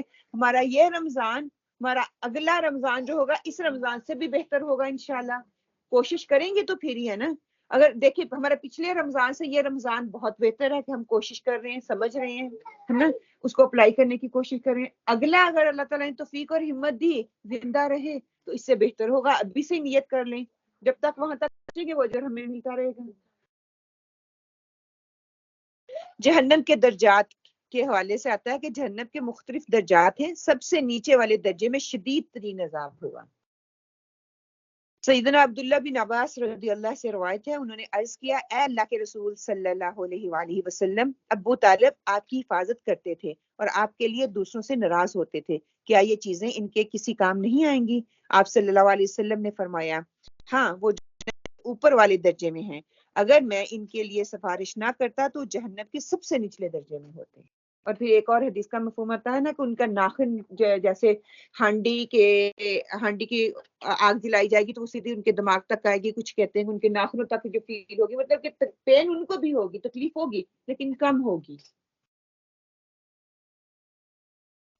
انہوں نے بھی تو یہی کہا تھا نا، بھتیجے جو تجھ کہہ رہا ہے مجھے پتا ہے تیرا دین ٹھیک ہے لیکن میں اپنے باپ دادا کو دین کو چھوڑ دوں. انہوں نے اینڈ ٹائم پہ یہ کہا تھا کہ چچا جان مان جائیں، میں اس کی گواہی اللہ کے سامنے دوں گا کہ آپ نے کر لیا، لوگوں کو بتانے کی ضرورت نہیں ہے، یہ تو آپ کے اور اللہ کے درمیان معاملہ ہے. لیکن کہتے کہ نہیں، میں باپ دادا کو کیا منہ دکھاؤں گا. مختلف درجات مختلف عذابات کے لیے ہوں گے، جتنے درجے ویسے ویسا عذاب انسانوں کو دیا جائے گا. سیدنا سمرہ رضی اللہ تعالیٰ سے روایت ہے، انہوں نے آپ صلی اللہ علیہ وسلم کو فرماتے ہوئے سنا، آگ بعض لوگوں کو ٹخنوں تک جلائے گی اور بعض لوگوں کو کمر تک جلائے گی اور بعض لوگوں کو گردن تک جلائے گی. کہ بعض کو ٹخنوں تک، صرف ان کے ٹخنوں تک ان کو عذاب دیا جائے گا، مطلب کہ پاؤں کا عذاب لگا لیں. پھر دوسروں کو ان کی کمر تک دیا جائے گا، جیسا گناہ ویسی سزا، اور کئیوں کو ان کی گردن تک آ جائے گا. استغفر اللہ اللہم لا تجعل منہم. جہنم کا ایک درجہ الجحیم ہے، بھڑکتی ہوئی آگ کا گھڑا. ارشاد باری تعالیٰ ہے فَأَمَّا مَنْ طَغَى وَآثَارَ الْحَيَاةِ الدُّنْيَا فَإِنَّ الْجَحِيمَ هِيَ الْمَأْوَى. سورہ نازیات کی آیت ہے کہ جس نے سرکشی اختیار کی اور دنیا کی زندگی کو ترجیح دی، اس کا ٹھکانہ بھڑکتی ہوئی آگ کا گھڑا ہے. جہنم کا دوسرا درجہ جو ہے چکنا چور کر دینے والی حطمہ کا لفظ استعمال ہوتا ہے. کَلَّا لَيُنبَذُنَّ فِي الْحُطَمَةِ وَمَا أَدْرَاكَ مَا الْحُطَمَةُ نَارُ اللَّهِ مُوقَدَةٌ. سورہ ہمازہ. کہ ہرگز نہیں وہ شخص چکنا چور کر دینے والی جگہ میں پھینک دیا جائے گا، اور تمہیں کیا معلوم کہ چکنا چور کر دینے والی جگہ کیسی ہے؟ اللہ کی آگ ہے جو خوب بھڑکتی ہوئی ہے. استغفر اللہ. اور یہ پتہ ہے سورہ ہمازہ کے بارے میں کیا ہے؟ چھوٹی چھوٹی چیزیں نہ دینا، مال اکٹھا کرنے کی حوث میں لگے رہنا، صبح شام اسی کی. مال پڑا ہوا بھی ہے، کھانا گھر پڑا ہوا بھی ہے، روٹی بھی پڑی ہوئی ہے، لیکن دروازے پہ آئے ہوئے کو میں نہیں کر دیتی. آپ امیجن کریں، یہاں پہ تو خیر ویسا سسٹم نہیں ہے پاکستان میں کہ نمک ختم ہو جاتا ہے تو ہم سائی سے لے آؤ، ہم لے کے آئیں گے تو آپ کو دے دیں گے.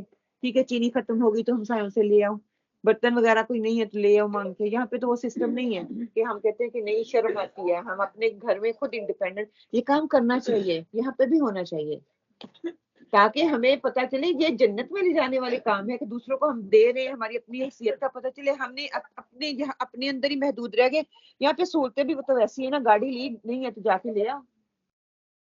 کسی کو موقع ہی نہیں ملتا کہ کوئی دیتا بھی ہے کہ نہیں دیتا. ہم شیور یہاں پہ یہ نہیں ہوگا کہ ہم نہیں دیں گے. پاکستان میں ہوتا تو اچھا، اب آنٹی آ گئی تو اس کو شوگر نہیں دینی، پھر یہ واپس نہیں کرتی. اللہ تعالیٰ یہ سورہ ہمازہ کی معمولی سی چیز برتنے کے لیے نہیں وہ دیتے. کوئی ڈوئی چمچی کی بات ہوئی ہے، پھر مال وہ اکٹھا کرتے تو ان کے لیے چکنا چور کر دینے والی ہمازہ حطمہ ہے. جہنم کا تیسرا درجہ حاویہ، گہری کھائی. اللہ تعالیٰ کا ارشاد ہے وَأَمَّا مَنْ خَفَّتْ مَوَازِينُهُ فَأُمُّهُ حَاوِيَةٌ وَمَا أَدْرَاكَ مَا هِيَ نَارٌ حَامِيَةٌ. سورہ قاریہ میں آتا ہے. اور جن کے پلڑے ہلکی ہوں گی ان کی جگہ گہری کھائی ہوگی. اور تمہیں کیا معلوم یہ گہری کھائی کیا ہے؟ پلڑے ہلکے ہونے کا مطلب یہ ہے کہ ہمارے نامہ اعمال میں کچھ ہے ہی نہیں گناہ. ہاں، یا ہمارے پاس ہزاروں نیکیاں بھی ہوں گی لیکن ان کا وزن نہیں ہوگا. اور کئی دفعہ یہ ہوگا کہ ہمارا پلڑا بھاری ہوگا صرف ایک نیکی کی وجہ سے. آپ صلی اللہ علیہ وسلم کی حدیث کا مفہوم ہے نا کہ اے عائشہ، قیامت والے دن جو ہے اعمال گنے نہیں جائیں گے، تولے جائیں گے. کوئی پتہ نہیں، ہمارے لاکھوں اعمال ہم نے کیے اس خالص نیت سے نہیں تھے تو وہ پلڑا ہلکی ہے. لاکھوں کے اعمال پڑے ہوئے ہیں اور ایک طرف ہم نے صرف لا الہ الا اللہ اتنی دل سے کہہ دیا، وہ پلڑا بھاری ہو گیا.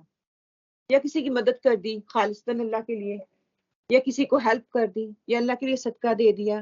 کوئی بھی ہو سکتا ہے. کسی کو لوگ مسکرا دیا، وہ دکھ میں تھا، اس کو اپنی اسمائل دے دی. ہو سکتا ہے اللہ تعالیٰ کو وہ اتنی پسند آ جائے اور وہ باقی سارے اعمال پہ حاوی ہو جائے، اس کو بھاری کر دے.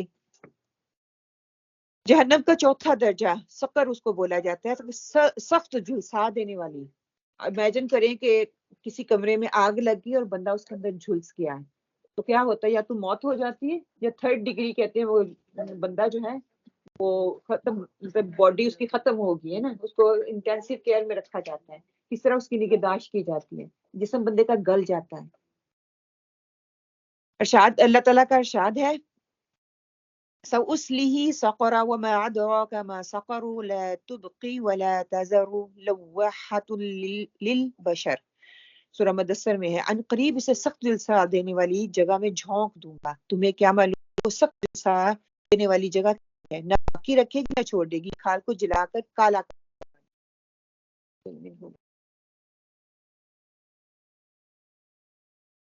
پانچواں اور چھٹا درجہ. پانچواں درجہ جو ہے اس کو کہا ہے لازا، کہ بھٹکتی ہوئی آگ کی لپیٹ میں آ جانا. اب دیکھ لیں ڈفرنٹ کائنڈ کے عذاب ہیں، اور ان کی نوعیت بھی جو نوعیت ہوگی ڈفرنٹ کائنڈ کی. اللہ تعالیٰ ارشاد فرماتے ہیں سورہ معارج میں، کلا انہا لذا نزعت للشوى تدعو من ادبر وتولى وجمع فعوعا. ہرگز نہیں وہ بھٹکتی ہوئی آگ کی لپیٹ میں جو سر اور منہ کی کھال اور ادھیڑ دے گی. استغفر اللہ. پکار کر اپنی طرف بلائے گی ہر اس شخص کو جس نے حق سے منہ موڑا، پیٹ پھیڑی، مال جمع کیا اور خرچ نہ کیا. اللہم لا تجعل منہم، اللہم لا تجعل منہم، اللہم لا تجعل منہم. اب یہ دیکھ لیں، ہر اس شخص کے لیے جس نے حق سے منہ موڑا، جس نے اپنی پیٹ پھیڑی، مال جمع کرنے میں لگا رہا اور اس کو خرچ ہی نہ کیا. یہ اس کا منہ تک یہ اس کے آ جائے گی، لپیٹ لے گی اس کو. جہنم کا چھٹا درجہ سعیر، اس کا لفظ آتا ہے دہتی ہوئی آگ. وقالوا لو كنا نسمع او نعقل ما كنا في اصحاب السعير. سورہ واقعہ میں آئے گا، سورہ ملک میں ہم پڑھ چکے ہیں. فاعترفوا بذنبهم، کہ روز قیامت کافر کہیں گے کاش ہم دنیا میں غور سے سنتے یا سمجھتے تو آج اس دہتی ہوئی آگ میں نہ ہوتے. اسی طرح وہ اپنی غلطیوں کو خود اعتراف کریں گے. دوری ہے ان جہنمیوں پر. دوری کس چیز کی؟ اللہ کی رحمت کی. جہنم کا ساتواں درجہ زہیر اس کو بولا جاتا ہے. فوقهم الله شر ذلك اليوم ولقاهم نضرة ولا سرورا وجزاهم بما صبروا جنة وحريرا متكئين فيها على الأرائك لا يرون فيها شمسا ولا زمهريرا.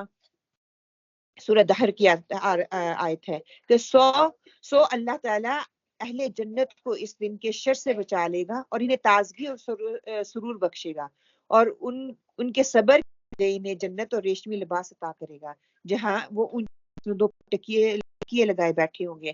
نہ انہیں دھوپ کی گرمی ستائے گی، نہ زمہری کے ورڈ آتا ہے کہ وہ اس کی سردی ان کو فیل ہوگی. ایک ایسی بھی جہنم ہے جہاں پہ اس کو جو ہے سخت سردی میں رکھا جائے گا.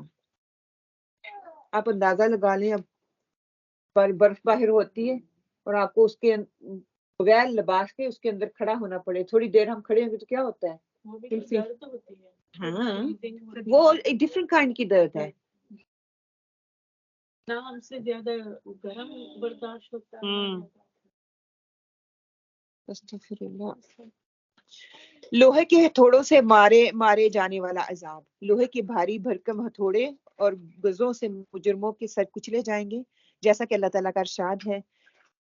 اللہ تعالیٰ سورۃ حج میں فرماتے ہیں کافروں کے لیے جہنم ہے، لوہے کے گز اور ہتھوڑے ہوں گے. جب کبھی گھبرا کر جہنم سے نکلنے کی کوشش کریں گے تو پھر اسی میں واپس اس کو دھکیل دیا جائے گا اور انہیں کہا جائے گا اب جلد عذاب چلو، باہر کہاں نکل رہے ہو. پہلی بات تو یہ ہوگی کہ جہنم کہتے ہیں نا کہ اتنی گہرا گھڑا ہے کہ جو ایک دفعہ اس میں چلا گیا باہر نکلنے کا تو امکان ہی نہیں ہے. دنیا اور اوپر اس کے آتی جائے گی. کتنی دنیا ہے، دنیا کے اوپر دنیا لوگ دھڑا دھڑ اوپر گرتے جائیں گے. اللہ نہ کرے اللہ تعالیٰ ہمیں تھوڑی دیر کے بھی وہاں کرے. اللہ تعالیٰ دنیا میں رہتے ہوئے ہمیں اپنی احتساب کرنے کی توفیق دے دے. سانپوں اور بچھوؤں کا عذاب. جہنم کے سانپ اونٹ کے برابر اور بچھو خچروں کے برابر ہو جائیں گے. یہ دنیا کے سانپ اور خچروں کو آپ چھوڑ دیں، جن کے ایک مرتبہ ڈسنے کا اثر 40 سال تک باقی رہے گا. جیسا کہ سیدنا عبدال بن حارث بن حضر رضی اللہ کہتے ہیں کہ آپ صلی اللہ علیہ وسلم نے ارشاد فرمایا جہنم میں بختی اونٹ، یعنی کہ اونٹوں کی ایک قسم ہے یہ، کہ برابر سانپ ہوں گے. ان میں سے ایک سانپ کے کاٹنے سے جہنمی 40 سال تک اثر محسوس کرتا ہے. وہ تکلیف، وہ جو ڈستا ہے نا جب وہ تکلیف ہوتی ہے وہ والی تکلیف. جہنم میں بچھو خچروں کے برابر ہوں گے. ان میں سے ایک بچھو کے کاٹنے سے 40 سال تک جہنمی زہر کا اثر محسوس کرتا رہے گا۔ مَلَا تَجَلْ مِنْهُمْ، کہ یہاں پہ بھی سانپ لا کے یا بچھو لا کے رکھے تو ہم کیا کریں گے؟ کیا ہمارا نظارہ دیکھنے والا یہاں پہ ہوگا؟ سارے اچھل اچھل کے اوپر اٹھنے کی کوشش کریں گے۔ یہ چھپکلی ہوتی ہے وہ نہیں ہم دیکھ سکتے، یہ اسپائڈر آتا ہے تو بچے کیسے چیخے مارتے ہیں، کہاں اسپائڈر کہاں آپ، وہ مکھی آ جاتی تو بچے اچھلنے لگ جاتے ہیں۔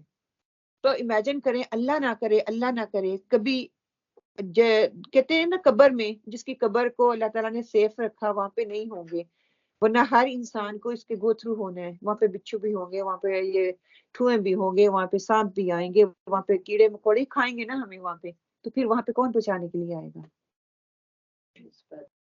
وہی نا، اللہ جس نے پیدا کیا ہے وہی بچائے گا، بے شک وہی بچائے گا، لیکن اس وہ کہتا ہے کہ ویسے کام کر کے آؤ، وہ تمہارے تک بھٹکے ہی نہ، تمہیں محفوظ رکھا جائے۔ جسموں کو بڑا کرنے کا عذاب، جہنم میں کافر کا ایک دانت احد پہاڑ کے برابر ہو جائے گا، اور جہنمی کی کھال کی موٹائی 3 دن کی مسافت کے برابر ہو جائے گی۔ اللہ، ہماری چھوٹی سی سکن جلدی جل جاتی ہے، اور جب یہ 3 میل کی مسافت کے برابر ہو جائے گی تو جلتے جلتے اس کو ٹائم لگے گا۔ جہنم کی جو ہے نا سختی، وہ اس میں الفاظ میں نظر آ رہی ہے۔ ابو ہریرہ رضی اللہ تعالیٰ سے روایت ہے کہ آپ صلی اللہ علیہ وسلم نے ارشاد فرمایا، کافر کا دانت یا اس کی کچلی یعنی کہ جہنم میں احد پہاڑ کے برابر ہو جائے گی، اور اس کی کھال کی موٹائی 3 دن کی مسافت کے برابر ہو جائے گی۔ صحیح مسلم کی یہ حدیث ہے۔ جہنم میں کافر کے دونوں کندھوں کا درمیانی فاصلہ تیز گھوڑا جو گھوڑ سوار کے 3 دن کی مسافت کے برابر ہو جائے گا۔ استغفر اللہ، کہ کندھے اتنے چوڑے ہو جائیں گے۔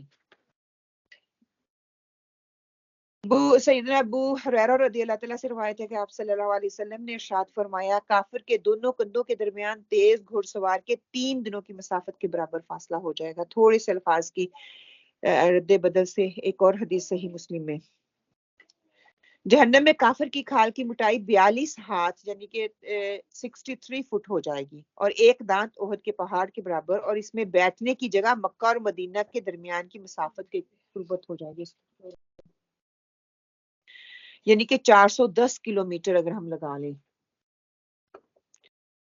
جیسا کہ سیدنا ابو ہریرہ رضی اللہ تعالیٰ سے روایت ہے کہ آپ صلی اللہ علیہ وسلم نے ارشاد فرمایا، کافر کی کھال کی موٹائی 42 ہاتھ ہوگی، ایک دانت احد کے پہاڑ کے برابر ہوگا، اس کے بیٹھنے کی جگہ مکہ اور مدینہ کے درمیانی فاصلے کے برابر ہو جائے گی۔ کافروں کا جسم اتنا بڑا کر دیا جائے گا کہ وہ وسیع و عریض جہنم کے ایک کونے میں سمجھ جائے گا، ایک دوسرے تک وہ اتنا کر دیا جائے گا، اتنا موٹا ہو جائے گا وہ۔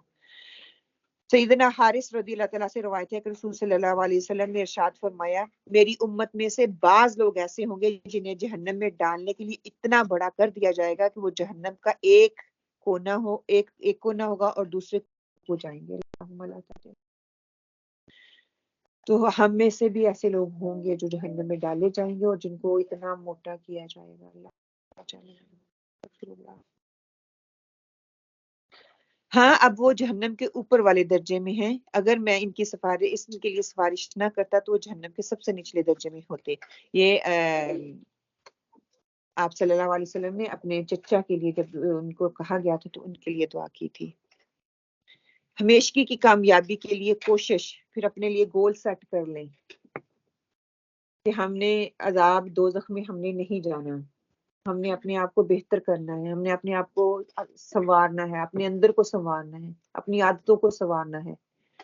اللہ تعالیٰ نے آج ہمیں موقع دیا ہے، پتہ نہیں کتنی دیر ہمارے پاس ہے، کتنا موقع ہمارے پاس ہے۔ جہنم سے بچنے کے لیے اپنی پوری کوشش کرنی ہے، اللہ کے ہر حکم کو دل سے مانتے ہوئے اس پر عمل کرنے کی کوشش کرنی ہے، اللہ تعالیٰ کے احکامات کا انکار نہیں کرنا۔ اگر کہیں سختی آ رہی ہے، اگر کہیں ماننے میں دقت آ رہی ہے، مشقت ہو رہی ہے، مشکل پیش آ رہی ہے، تو اللہ تعالیٰ سے دعا کریں، اللہ تعالیٰ ہی اس کو آسان کرے گا نا۔ مشکل اور مشقت کب آتی ہے؟ اللہ کے احکامات ہمارے سامنے ہوتے ہیں، مشکل اور مشقت کب پیش آتی ہے؟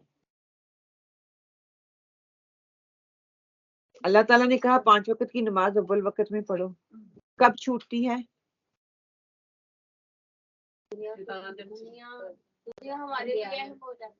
جب دنیا ہمارے لیے اہم ہو جاتی ہے۔ ٹھیک ہے، اس کے لیے 100 دلیلیں ہو سکتی ہیں، گنوا دیں کون کون سی ہیں، 2-4 تو کریں نا، تھوڑا اندازہ ہو۔ گھر کے کام یہ کر لوں، یہ کر لوں، یہ کر لوں، پھر میں نماز پڑھتی ہوں. ٹھیک ہے. بچے کیسے شاپنگ کے لیے نکلتے ہیں بچے؟ آپ نے بولا بچے کیسے اس چیز میں رکاوٹ بن سکتے ہیں؟ ہاں بالکل بالکل. اور مما کیا کہتی ہے ٹھیک ہے میں پہلے یہ کر لوں پھر نماز بعد میں اس کو سلا کے تسلی سے پڑھوں گی. وہ مما نہیں کہہ رہی، اشتان کہلوا رہا ہے. اور دیکھیے بچے کو آپ سمجھا دیں گے نا تو بچہ سمجھ جاتا ہے. بچہ بھی تبھی کرتا ہے جب نماز کا ٹائم ہوتا ہے نا، بچے نے تبھی اس کو چاہیے ہوتا ہے. دیکھیے جب چھوٹے بچے ہوتے ہیں دماغ کے دیکھنا نماز کے لیے اللہ اکبر کے پیچھے وہ رونا شروع ہو جاتے ہیں. تو اشتان کا کام ہے. ہاں لیزی نفس کی سن لی نا پھر ہم نے. کبھی نیند غالب آ جاتی ہے، واقعی صحیح بات ہے، نیند غالب آ جاتی ہے، سستی ہو جاتی ہے. ویسے یہ کھیل ہوتی ہے جیسے میں نماز پڑھتی ہوں نا، ہاں وہ یہ اس بچے کا قصور نہیں، وہ تو انوسینٹ ہے بیچارے، ان کو نہیں ہے، بس شیطان ان کو کہتا ہے کہ اب کرو. پیچھے سے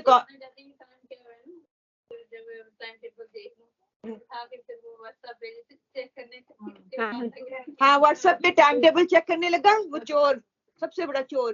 وہ میسج دیکھنے لگی، میسج سے کوئی لنک آیا، لنک کو کھولیا، وہ فیس بک پہ کھل گیا. فیس بک سے 1 2 3 4 نماز میں گئی اثر کی اذان شروع. پتہ نہیں ایک دفعہ پڑھنے لگی تھی تو پتہ نہیں کون تھا، تو کہتے ابھی مولا کو نہیں ہے اذان تو ہاں مطلب وہی نا کہ شیطانی بہت حملے ہوتی ہیں، جب تک ہم اس کو سمجھیں گے نہیں نا وہ نہیں ہوگا. دیکھیے کئی دفعہ ایسے بھی ہوتا ہے. ہاں ابھی اذان ہوئی ہے تھوڑا ویٹ کر لو نا، تھوڑا ویٹ ہو تو اتنا ویٹ ہو جاتا ہے کہ وہ دوسری نماز کا ٹائم آ جاتا ہے. بچوں کے پاڑھ کے لے کے جاتی ہے نا ٹائم بھی ایسے گزر. ہاں نماز کی ٹائم. ہاں بالکل کہ باہر کے کام جو کرنے ہیں اس کے لیے ٹائم کا نمازوں کا خیال نہیں کیا جاتا. ٹھیک ہے. اور کون سے موقع، خاص موقع؟ شادیوں پہ آج نیا ہی طریقہ جو چلا ہوا ہے، انٹری ہو رہی ہے بھائی آپ کی صورت رہی ہے، مجھے نہیں سمجھ آتی، بڑی دل کو تکلیف ہوتی ہے. لوگ آ رہے ہیں، میں نقاب میں ہوں، میں اسکارف میں ہوں، ٹھیک ہے، لڑکے لڑکی کی انٹری ہو رہی ہے، آپ سراسر غلط کام کر رہے ہیں. مرد سارے بیٹھے ہوئے ہیں، گانا نہیں ہم نے چلایا جی، ہم نے تلاوت لگا لی. آپ یہ اس کی تلاوت کی رسپیکٹ کر رہے ہیں؟ نہیں. ٹھیک ہے بعد تلاوت لگا لی ہے، بعد میں نعتیں لگا لی ہے، کھانا کھونا کر لیا تو بعد میں گانے شروع ہو گئے. یہ کس کو دھوکہ دے رہے ہیں؟ اپنے آپ کو. میرا اسکارف بھی اتر جاتا ہے، اب بس میری ویلکم ختم ہو گئی ہے، نقاب بھی اتار دو، اسکارف بھی اتار دو، ادھر مرد بیٹھے ہوئے ادھر عورتیں بیٹھی ہیں، میں ہیلو ہیلو ہائے ہائے، سارا کچھ اکٹھا ہی چل رہا ہے. اسٹیج پہ اکٹھے جا کے بیٹھے ہیں، وہ میرا نقاب اور میری وہ تلاوت اور میرا وہ کس کو دکھاوا؟ یہ پڑھے لکھے دیندار لوگوں کا کام ہے، یہ ان کا نہیں ہے جن کو پاس علم نہیں ہے. جن کے پاس علم ہے درس دینے والے لوگوں کا کام ہے یہ. ہم اس سوسائٹی میں رہ رہے ہیں، وہ کرتے ہیں. یہ کیوں کرتے ہیں؟ مجبور ہو کے، مجبوری میں کرنا پڑتا ہے. بچے نہیں مانتے، خاوند نہیں مان رہا، فیملی والے نہیں مان رہے، ایک ہی ایک بچہ ہے یا ایک ہی ایک بیٹی ہے، ایک بس اسی کے لیے تو ہے سارا کچھ. پھر ایک اسی میں یہ ساری حدودوں کو میں نے توڑ دینا کہ کوئی کسر باقی نہ رہے. خواہشات ایک طرف، اللہ کا دین ایک طرف. کوئی بات نہیں اگر میں حدود توڑ رہی ہوں، جس میں جو کام میں اللہ کی حدود کو توڑ کے کر رہی ہوں، پھر ہم کہتے ہیں کہ اللہ دعائیں یہ دیتے ہیں کہ اللہ تعالیٰ برکت دے. کیسے ممکن ہے؟ دل مانتا ہے ایسے؟ ایک طرف تو اللہ کی حدود توڑی جا رہی ہے، اللہ کی حدود کو پامال کیا جا رہا ہے، دوسری طرف میں وہی دعائیں بچے کو جا کے دیتے اللہ تعالیٰ ہمیشہ تجھے سکھی رکھے. میری کوئی اس طرح ایک طرف نافرمانی کر رہا ہے اور اوپر سے دعائیں کہہ رہے رہنے دے اپنی دعائیں، مجھے نہیں چاہیے. ایسے جو ہم جواب دیتے ہیں نا، تو کس کو ہم کیا کر رہے ہیں نا، مجھے سمجھ نہیں آتی. کئی دفعہ دیکھ کے بندہ خود ہی چکر آ جاتا ہے کہ دنیا کس دنیا میں ہم رہ رہے ہیں، کس کو ہم دھوکہ دے رہے ہیں، ہم خود ہی اپنے آپ کو آگ کی طرف لے کے جا رہے ہیں. بچوں کو لے کے لانگ ٹائم ادھر ٹائم کی نماز کی ٹائم بھی چلا جاتی ہے.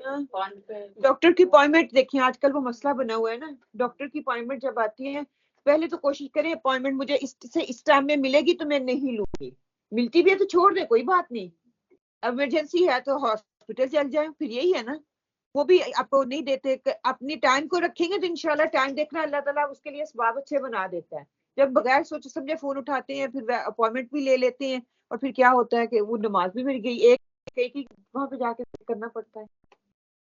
3 جگہ سہولت بھی ہے نمازوں کی. ہاں لیکن میں پھر وضو سے تھوڑی جاتی ہوں، نہ میرا اسکارف ہوتا ہے، نہ میرے کپڑے ویسے ہوتے ہیں، نہ میرا وضو ہوتا ہے. یہ تینوں کام ہی نہیں ہوتے جو ایک شرط میں آتے ہیں.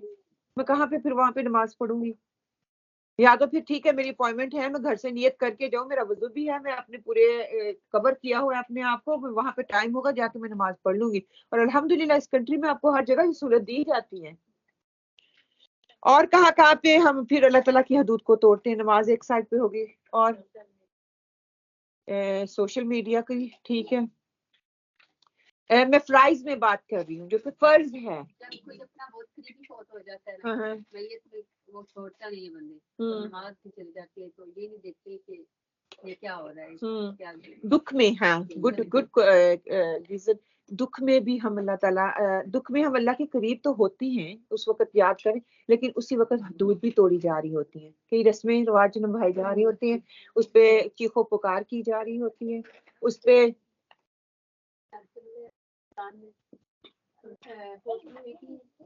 سارے جو گھر والے تھے نا ہاں تو سامنے انہوں نے پانی کی بوتلیں لے کے وہ پی لی. سب کو دیر ہی ہوتی ہے. ہاں اب وہ وجہ کہ وہ رمضان میں آپ روزہ نہیں رکھتے ہیں کیونکہ ہو چکی ہے، تو پھر اس میں آپ کا تو اب یہ الٹا آپ کے اوپر بوجھ ڈال رہی ہے کہ کی وجہ سے آپ نہیں رکھ رہے ہیں. یہ بھی دیکھنے میں ہے کہ آپ لوگ ایسا بھی کر سکتے ہیں. لوگ ایسا کرتے ہیں، کیوں کرتے ہیں؟ کہ ہمیں بہت دکھ ہے، تکلیف میں ہے، تو ہمیں سارا کچھ ہی جائز ہے. تو اللہ تعالیٰ کے زیادہ قریب جانا. ہاں تکلیف میں زیادہ انسان ہوتا ہے، تکلیف میں اللہ کے قریب ہوتا ہے. جس پہ گزر رہی ہوتی ہے وہ واقعی اللہ کے قریب ہوتا ہے. اس کے ارد گرد والے ان کی حدود کو توڑ رہے ہوتے ہیں، اللہ کی حدود کو پمان. دیکھیں جس کا اب اللہ نہ کرے کسی پہ ٹائم ہو، جس کا میاں فوت ہو جائے، جس کا بیٹا فوت ہو جائے، جس کی بچی فوت ہو جائے، اتنا قریبی عزیز فوت ہو جائے، وہ تو تکلیف میں ہے. لیکن میرے ارد گرد ہمسائے اور میرے جاننے والے وہ سارے رسم و رواج نبھا رہے ہوتے ہیں، وہ تو بیچارہ بیٹھا ہوا ہوتا ہے، وہ نہیں رسم و رواج نبھا رہا ہو تو اس کو پتہ بھی نہیں کر کون رہا ہے. بعد میں جب پتہ چلتا ہے نا، مجھے ایک آنٹی جانتی ہیں، ان کے جب میاں فوت ہوئے تو میں نے کہا آنٹی جی آپ تو پڑھنے پڑھانے والے تھے، آپ نے یہ کام کیوں ہونے دیا؟ کہتی پتر مجھے پتہ ہی نہیں، لوگوں نے خود ہی کر لیا، مجھے تو اپنی ہوش نہیں تھی، میں نے لوگوں کو یہ تھوڑے مشورے دینے تھے یہ کرو، لوگوں نے خود ہی، چاچے مامے تائے جتنے بھی تھے ارد گرد والوں نے سارا کچھ کر کرا دیا. کہتی میں اب منہ دیکھ رہی ہوں کہ میں اب کس کو کیا کہتی. کسی نے اتنی بھی نہیں کہا کہ پوچھ ہی لیں، جس کا خاوند فوت ہوا ہے وہ کروانا چاہ رہا ہے یا کہ نہیں کروانا چاہ رہا ہے. یہ اس طرح بھی ہوتا ہے کہ ایک دفعہ بندہ خود نہیں کرنا چاہتا لیکن ارد گرد والے اس کو اس ماحول میں، اس طرح کے ماحول میں پھنس جاتا ہے. اس وقت اگر کچھ کہتا بھی ہے نا، حالات ویسے ہوتے ہیں، بندہ کہتا ہے خاموشی اختیار کرو، اب میں کسی کے. تو پھر یہ کہ پہلے سے ذہن سازی کر دی جائے اپنے ارد گرد والوں کی کہ میں فوت ہوں تو یہ کام نہ ہو. جب بھی اکٹھے ہوں، جب بھی ٹوگیدر بیٹھے، کوئی ایک اپنے آپ کو ادا کہتے ریمائنڈر دے دیں. ہم اکٹھے ہوتے ہیں وہ وہاں پہ بھی ہلا گلا کرنے کے لیے، حدود توڑنے کے لیے.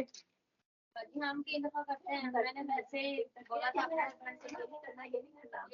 تو ویسے وہ مجھے کہہ رہے تھے جب میں فوت ہو گیا، میں کہا پھر میں تو کچھ نہیں کروں گی. ہاں تو پھر آگے سے کیا جواب آیا؟ اچھا اس کا مطلب کچھ بھی نہیں ہوگا. اچھا ایک اور اب عید آنے والی ہے، میں اس پہ بات تھوڑا کر لوں پھر دماغ سے نکلے. جب عید میں ہم اللہ تعالیٰ کی حدود کو کیسے توڑتے ہیں؟ سب سے پہلے نماز چھوٹتی ہے، ٹھیک ہے. پہلے تو میرے 29واں روزہ یا 30واں روزہ ہوگا نا، میری عشاء کی نماز سب سے پہلے لیٹ ہوگی یا چھوٹے گی؟ کیوں؟ میں نے کوکنگ کر دی ہوں چاند رات میں، ٹھیک ہے. ساتھ ہی اثر ہو جاتا ہے، جو اتنا فیول دیا ہے فوراً سے اس کو ڈھیل دیتا ہے اور اس کی کہتے ہیں نیچے سے ٹوٹی کھول دو، ختم کام. اللہ اللہ خیر صلاح. رمضان گیا تو میرا دین بھی ساتھ ہی گیا. استغفر اللہ. کوکنگ میں اچھا ہاں میک اپ کیا ہے تو یا میک اپ کریں، منع نہیں کیا گیا، خوشی کا دن ہے، خوشی منائیں، میک اپ کریں لیکن وضو کر کے پھر میک اپ کر لیں. وضو ٹوٹ جاتا ہے تو پھر میک اپ تو آپ کے پاس چیز ہے نا، سہولت ہے، بار بار کر لیں.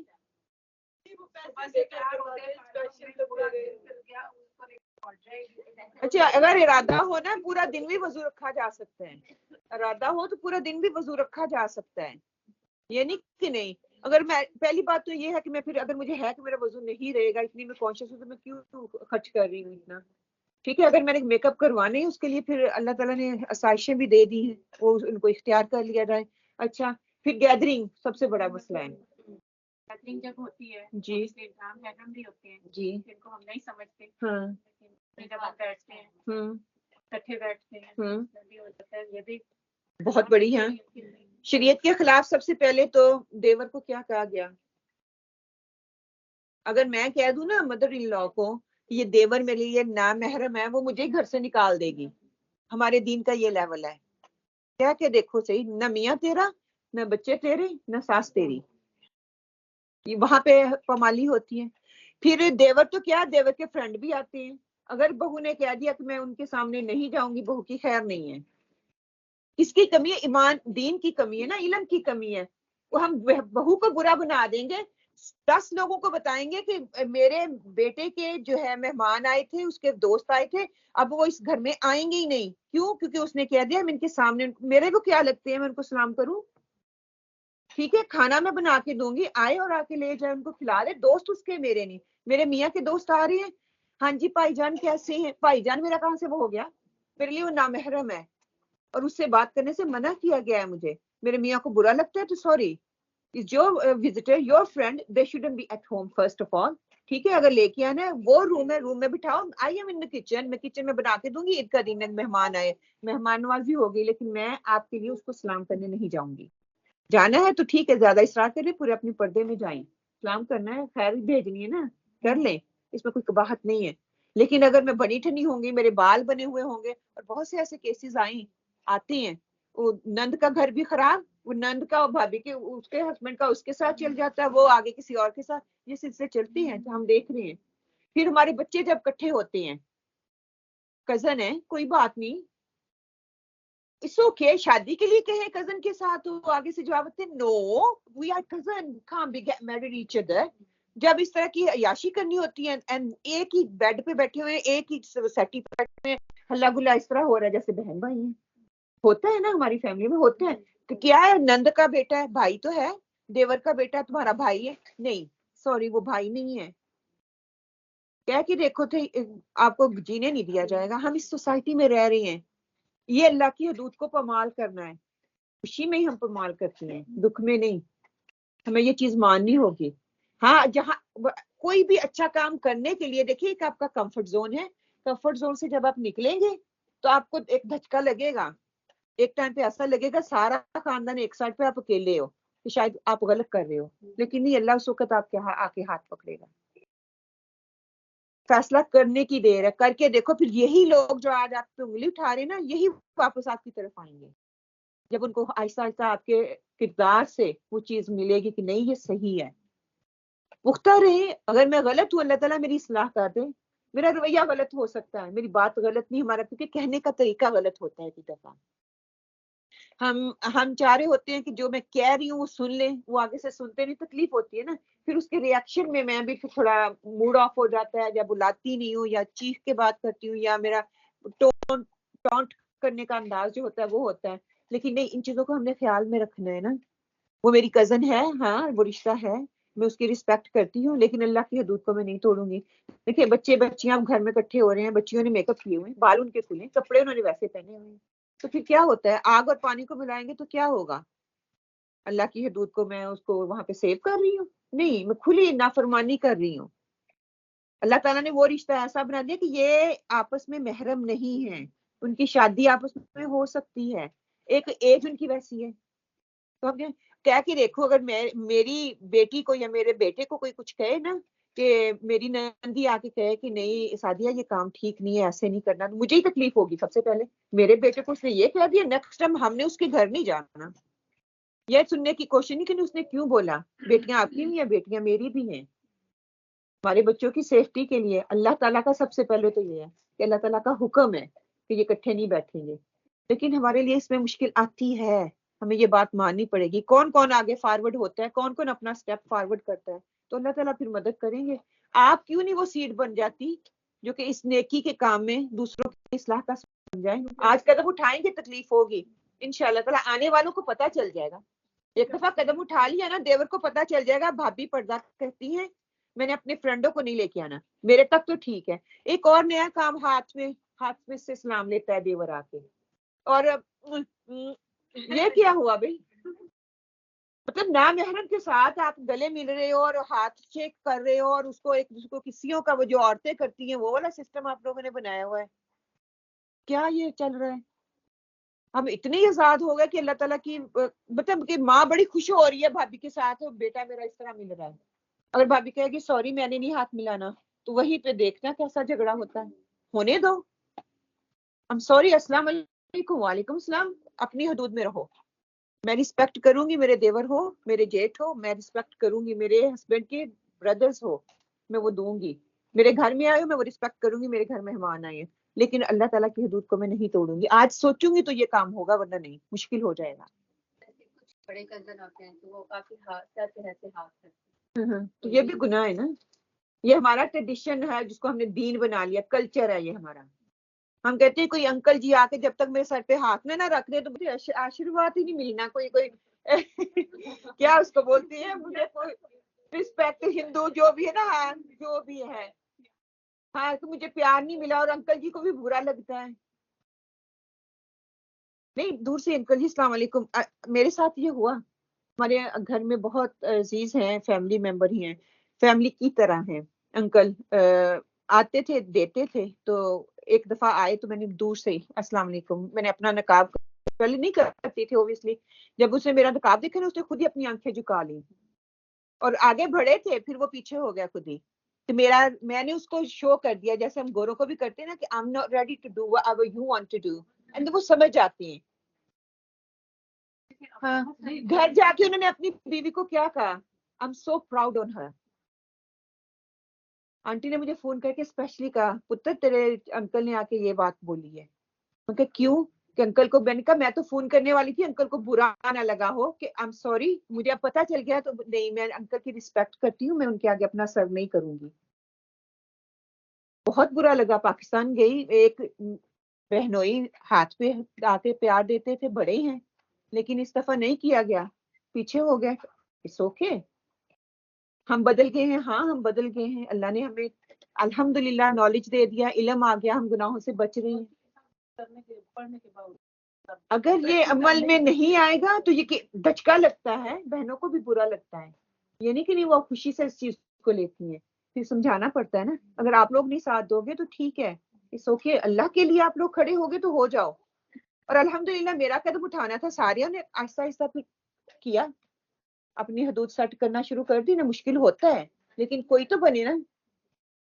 آپ نے ریسنٹلی کسی نے اٹینڈ کیا ہو نکاح میں آج کل جو ایک نیا فیشن چل رہا ہے نکاح کر رہے ہیں بہت اچھا مسجدوں میں بھی کریں یا کہیں بھی کریں. کیا کرتی ہیں جیسے ہی وہ نکاح فنش ہوتا ہے وہ ایک تو وہ پھولوں کی نیا فیشن آیا ہوا ہے ویٹ وے لڑکا آ کے وہ دلہن کو کس کرتا ہے ماتھے پہ. سو امبارسنگ اور یہ اس قدر فیشن میں ہے آپ یقین کرو. چلو شکر کریں کہ نکاح کر کے ہی کرتا ہے. پھر باقی لوگوں کے سامنے چھوٹے بچوں کو کیا وہ دکھا رہے ہیں. یہی ہے نا کہ بچے وہاں پہ ہوں گے. ہاں نہیں ہٹاتی ایون اس کی ساتھ آ گئی. میں نے کہا وہ بچی 18 سال کی ہے جس کا نکاح تو اس کی ساس اس کا منہ دیکھنے جا رہی ہے. نو انسی نو پکڑا ہوا ہے اس نے اپنا میرا وہی اٹھائے گا. ویسے کل کو بیٹھی ہوگی سب کے سامنے ننگی ہو کے. اس کے بعد جب اسٹیج پہ آتی ہیں پھر تو ایسے ہی آتی ہیں اور پھر بس ایسے ہی نکاح ہوا ہے وہ گھونگھٹ اٹھا ہے اور اس کی مسئلے بھی ہوئی ہے وہاں پہ ساتھ ماں اس کی بیٹھی باپ. ولا حول ولا قوت الا باللہ. پتہ نہیں ہم کس معاشرے میں رہ رہے ہیں. ہم اس معاشرے میں رہ رہے ہیں یہی حقیقت ہے. یہ بہت زیادہ ہو گیا ہے. لیکن جب تک ہم اپنے آپ کو علم نہیں ہمیں آئے گا نا ہم ان چیزوں سے ان رسومات سے نہیں نکل سکتے. یہ سب سے بہت بڑی ریالٹی ہے یہ. چلے انشاءاللہ تعالی ہم یہی پہ مکمل کرتے ہیں. آپ لوگ دعائیں کر لیں نفل پڑھ لیں تو انشاءاللہ تعالی پھر ہم آگے اگلا سیشن شروع کرتے ہیں. أعوذ بالله من الشيطان الرجيم بسم الله الرحمن الرحيم أستغفر الله الذي لا إله إلا هو هو الحي القيوم وأتوب إليه وأتوب إليه میں اللہ سے معافی مانگتی ہوں میں اللہ سے معافی مانگتی ہوں جس کے سوا کوئی معبود نہیں جس کے سوا کوئی معبود نہیں وہ زندہ جاوید اور قائم ہے وہ زندہ جاوید اور قائم ہے اور میں اسی کے حضور توبہ کرتی ہوں اور میں اسی کے حضور توبہ کرتی ہوں رب اغفر لی وارحم رب اغفر لی وارحم وأنت خير الراحمين وأنت خير الراحمين اے ہمارے رب اے ہمارے رب ہماری مغفرت فرما ہماری مغفرت فرما اور رحم کر اور رحم کر اور تو سب رحیموں سے اچھا رحیم ہے اور تو سب رحیموں سے اچھا رحیم ہے اللهم اغفر لي وارحمني اللهم اغفر لي وارحمني واهدني وعافني وارزقني واهدني وعافني وارزقني اے اللہ مجھے معاف فرما اے اللہ مجھے معاف فرما مجھ پر رحم فرما مجھ پر رحم فرما مجھے ہدایت دے مجھے ہدایت دے مجھے عافیت دے مجھے عافیت دے مجھے رزق دے اور مجھے رزق دے اللهم اغفر لنا اللهم اغفر لنا وللمؤمنين والمؤمنات والمؤمنين والمؤمنات والمسلمين والمسلمات والمسلمين والمسلمات اے اللہ اے اللہ بخش فرما ہماری بخشش فرما ہماری سب مومنوں کی اور سب مومنوں کی سب عورتوں کی سب مومن عورتوں کی اور سب مسلمان مردوں کی اور سب مسلمان مردوں کی اور مسلمان عورتوں اور مسلمان عورتوں کی آمین اللہم آمین رب اشرح لی صدری ویسر لی امری واحلل عقدۃ من لسانی یفقہوا قولی انشاءاللہ دوسرا گول کیا کرنا ہے کہ اللہ کے احکامات کی پابندی کرنی ہے ان کا انکار نہیں کرنا ہدایت پانے کے لیے سننا ہے عقل کا استعمال کرنا ہے اور سوچنا ضروری ہے اگر میں نے عمل کرنا ہے اللہ تعالیٰ کے احکامات کی سب سے پہلے میں سنوں گی کہ کیا احکام ہے پھر عقل کا استعمال کروں گی جیسے دنیا کے کاموں کے لیے عقل استعمال کرتی ہے نا کہ یہاں پہ کروں گی تو ایسا ہوگا وہاں پہ کروں گی تو ایسا ہوگا یہ ایسے کر لوں گی تو اس کا یہ فائدہ ایسے کروں گی تو اس کا وہ فائدہ کوئی بھی کام ہم بغیر فائدے کے نہیں کرتے دنیا میں تو جو بھی کرنا ہے میں نے آخرت کو اب آگے رکھ کے کرنا ہے اپنی سوچ کو بدلیں سوچ چینج کریں مثبت کریں کہ ہر دفعہ نیگیٹیوٹی نہ لے کے آئیں اور کرنے کے بعد کیا کرنا ہے کہ اس پہ سوچنا ہے کہ مجھے آخرت میں اس کا کیا اجر ملے گا اور پھر امیجن کریں یہ عمل میں کر رہی ہوں خالص اللہ کے لیے کر رہی ہوں اور مجھے اس کا یہ اجر مل رہا ہے انشاءاللہ دین کی طرف بلانے والوں کی بات کو سننا ہے اور اس کا انکار نہیں کرنا ٹھیک ہے یہ ایک چیز پلے باندھنے کسی نے مجھے کوئی بات کہہ دی ہے تو یہ ہے کہ ہاں میرے اندر کمی ہے میں اس پہ عمل نہیں کر سکتی یا سچویشن ایسی ہے میں اس پہ عمل کرنے میں مجھے تھوڑی مشکل پیش آ رہی ہے تو اللہ کا احکام برا نہیں ہے اللہ کا احکام حق ہے اللہ نے جو حکم دے دیا وہ حق ہے مجھے سمجھ نہیں آ رہی جب میرا دل ابھی اس چیز کے لیے ریڈی نہیں ہے تو میرے اندر وہ کمزوری ہے اس کمزوری کو ایکسپٹ کریں اللہ کے آگے روئیں کہ میرے لیے اس میں آسانی کر دے مجھے پتا ہے یہ تیرا حکم ہے لیکن میں نہیں کر پا رہی 100 ریزنز ہو سکتی ہیں آپ کی ہم کمزور ہیں نا ہماری فیملی آ سکتی ہے بچے آ سکتے ہیں کچھ بھی سچویشن ہو سکتی ہے پھر وہاں پہ میں نے دیکھنا ہے کہ میں وہاں پہ کیسے میں نے اب ڈیسیژن بنانا ہے حکمت سے کام کروں گی ہے نا حکمت سے کام نہیں چل رہا تو پھر obviously کئی دفعہ ہمیں ہارش ڈیسیژن بھی لینے پڑتے ہیں اللہ کی حدود جہاں پہ کمال ہو رہی ہو ہمیں سخت ڈیسیژن بھی لینے پڑتے ہیں امتحان لینے سے پہلے ان کو بتا دیا کہ کیا کریں کہ عقل اور شعور دے کر اختیار اللہ تعالیٰ نے دے دیا جو راستہ اختیار کرنا چاہتے ہو کرو اسی کی بنیاد پہ انجام ہوگا پھر کل یہ نہ ہو کہ ہمیں نبی نہیں بھیجے گئے ہمیں کوئی پیغام سنانے والا نہیں آیا کوئی پہنچانے والا نہیں آیا اللہ تعالیٰ نے سارے کام جو ہے نا اس کا حجت تمام کر دی ہے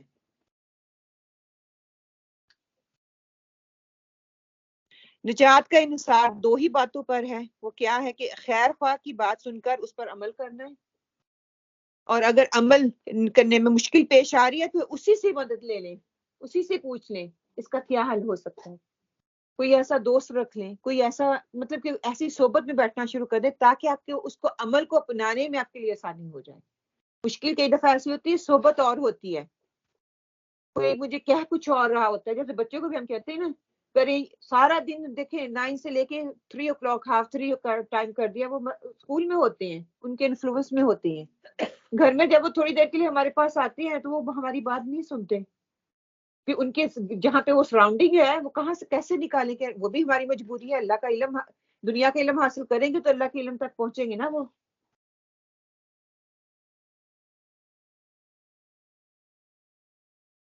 پھر یہاں پہ لفظ جو سوہقار کا لفظ استعمال ہوا ہے نا، سوہق کا معنی ہوتا ہے دوری. گویا جہنم والوں کے لیے دوری ہے اللہ کی رحمت اور مہربانی سے.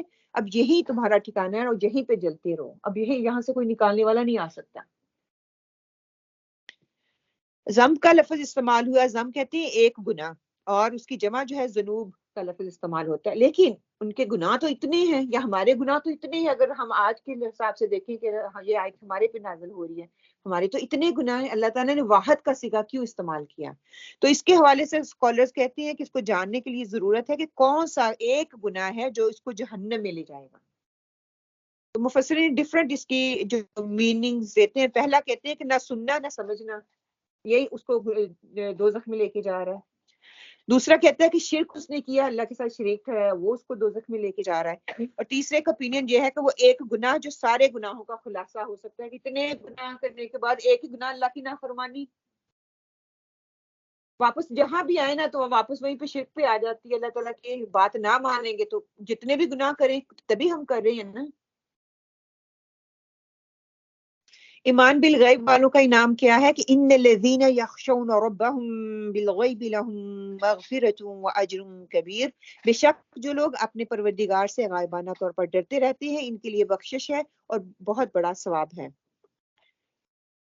ایمان بالغیب والوں کا انعام کیا ہے کہ غیب پر ایمان کے معنی ہے کہ وہ اللہ کو، آخرت کو، وحی کو، جنت کو، دوزخ کو، سب کو وہ حق جانتے ہیں. رسول آئے وہ حق ہے، کتاب ہے وہ حق ہے.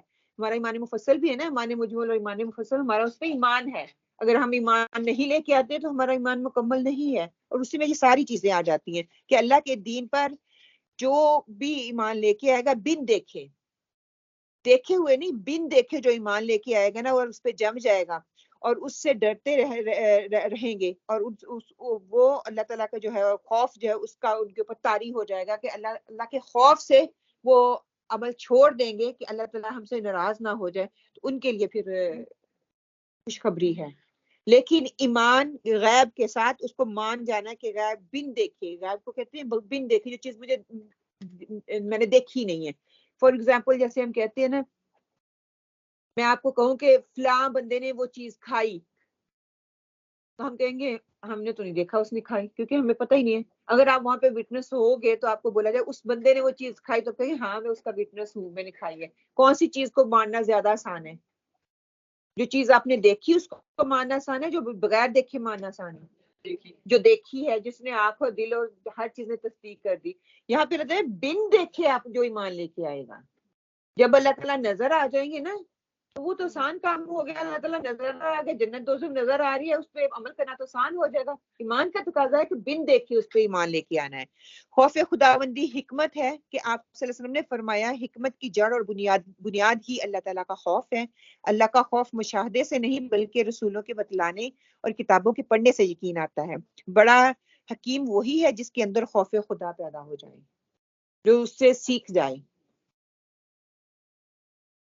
دیکھیں یہاں پر بن دیکھے لفظ بہت اہمیت کا حامل ہے. اللہ تعالیٰ نے کیوں یہ لفظ استعمال کیا؟ جبکہ اللہ کو دیکھ لیں گے تو ایمان لانا آسان ہو جائے گا، اور جو چیز آپ دیکھ لیتے ہیں اس پر ایمان لانا آسان ہو جاتا ہے، اس کو ماننا آسان ہو جاتا ہے.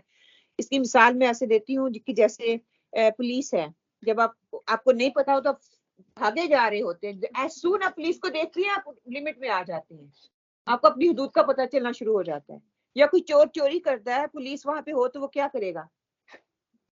بھاگ جائے گا، وہ نہیں وہاں پہ رکے گا. یہی چیز یہاں پہ بتائی جا رہی ہے کہ ہاں اللہ کو ماننا ہے، رسولوں کو، کتابوں کو، جو بھی چیز اللہ کی طرف سے نازل ہے سب کو مان کے بن دیکھے ہم مان رہے ہیں. جنت ہے، دوزخ ہے، بن دیکھے ہم مان رہے ہیں، یہ حق ہے، ہر چیز حق ہے. تو اللہ تعالیٰ کہہ رہے ہیں پھر اس کے لیے انعام ہے. اور میرا اور آپ کا امتحان اللہ سے ڈرنا نہیں بلکہ بن دیکھے ڈرنا ہے. اور جب اللہ تعالیٰ سامنے آ جائیں گے تو پھر کہنا آسان ہی ہے نا. کہ ابو جہل جو ہے کہتے ہیں کہ جب اللہ تعالیٰ کو وہ دیکھ لے گا اس کا ایمان ابو بکر صدیق جیسا ہو جائے گا. آنکھوں سے دیکھنے کا اتنا اثر ہوتا ہے کہ جو انسان آنکھوں سے دیکھ لے گا وہ کیا کرے گا؟ اس کا ایمان کہتے ہیں، اس ابو جہل کا پتہ ہی ہے نا کہ کتنا آپ صلی اللہ علیہ وسلم کو اس نے تنگ کیا تھا اور کس درجے کا وہ تھا. اس دن ابو بکر صدیق رضی اللہ تعالیٰ کی طرح اس کا ایمان ہو جائے گا جب اللہ کو دیکھے گا، پھر اپنے آپ کو ریگریٹ کرے گا. ایمان بالغیب والوں کا انعام کیا ہے کہ ملکہ زبیدہ جو کہ ہارون رشید کی بیوی، ان کی بہت سی مطلب کہ کہانی قصے ہمیں ملتے ہیں. ہم لاسٹ ویک بھی میرے خیال میں ایک بات کی کہ جب وہ جاتے ہیں تو کھلونے لیتے ہیں، کہتے ہیں کہ وہ حج پہ جب گئی ہیں تو انہوں نے دیکھا کہ حاجیوں کے لیے پانی نہیں تھا وہاں پہ.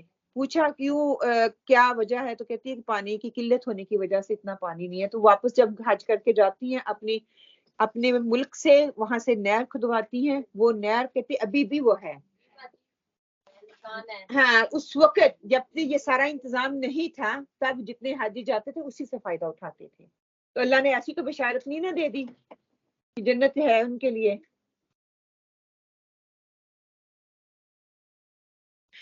جو حالت میدان میں حشر میں ہوگی، جو کہتے ہیں جو حالت انسان کی حشر کے میدان میں ہوگی نا، لوگوں کو اللہ کو دیکھ کر، کہ مومن کی وہ کیفیت اس دنیا میں ہونی چاہیے.